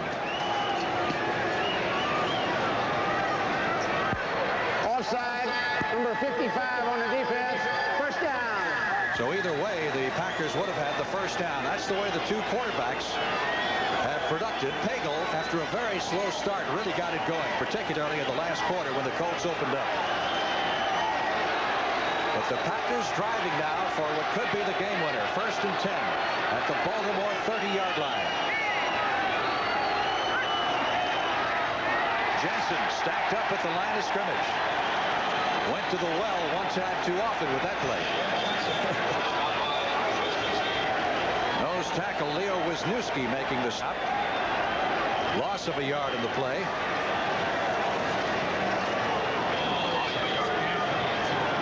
Check the record books. The Colts are 2-2 in overtime games in the past. Packers have played 4. They've won 2. They've lost 1, and they tied 1, which went the full 15 minutes. 2nd and 11 for the Packers at the 31-yard line. And this one is in danger of going the full 15 minutes. Clock is moving at 2:45 as Eddie Lee Ivory carries to the 27. Now keep in mind that Stenerud, at 38 years of age, doesn't kick him as far as he used to. His long this year is 42 yards. And from right here at this spot in the field, you're looking at probably a 45-yard field goal attempt if the Packers don't pick up the first down. It's 3rd and 7. That's Stenerud with the jacket. He's staying warm. Talk about pressure. That's one guy you want kicking for you. He's been kicking in so many pressure situations. Passed with Kansas City and all. Ivory stacked up at the line of scrimmage. If anything, a loss of a half yard in the play. I don't understand it, Frank. They move the ball pretty good and get to the point right here where they're getting in field goal range, and then they get extremely conservative. I know the thinking in trying to pop that back through there, but you got to throw the ball. You have to throw the football. The official timeout is for the 2-minute warning. As we said, when you get down to the final 2 minutes in an overtime game, it is treated just like the final 2 minutes of the regular game. So this is the 2-minute warning. Alfie, now we Time period. And the Baltimore Colts will take over. They have one timeout left. 1:56 remaining in the overtime. Watch Bart Starr as he watched Stenerud kick the field goal. It's in the air, and he sees that it is no good. Again, considering field conditions, considering Stenerud's background and all, 47 yards is a little bit too much to expect. Baltimore takes over at the line of scrimmage at the 29. In their end of the field. Pagel still in the game despite the fact Hum was warming up. Pass is complete to the backup wide receiver. Bernard Henry, number 88. Not quite enough for the first down as the Colts are in their 2-minute offense. Pagel trying to scramble out of trouble.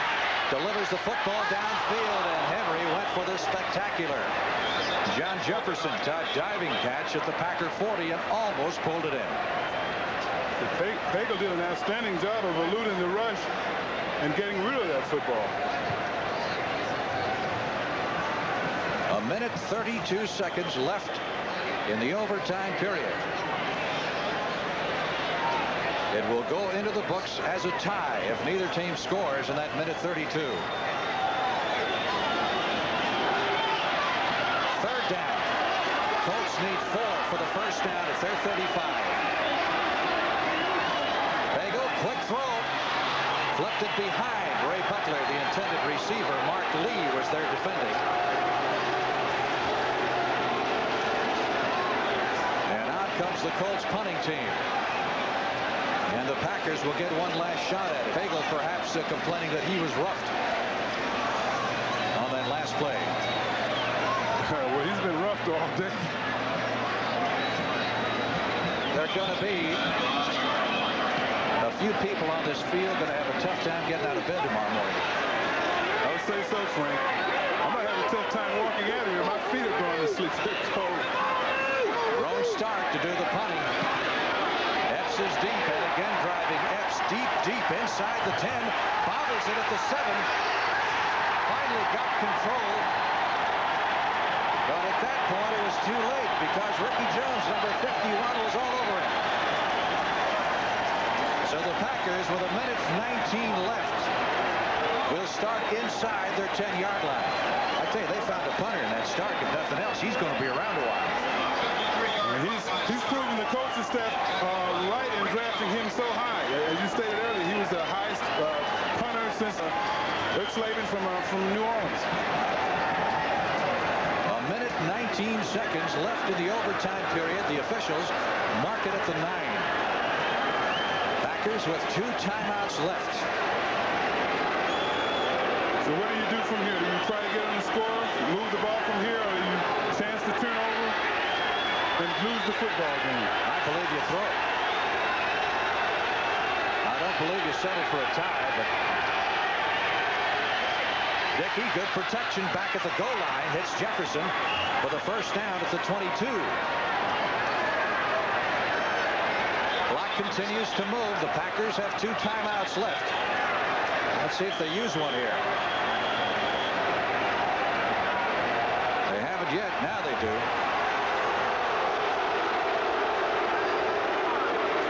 One of the Packers fell down well after the play. That's Swanky, looks like.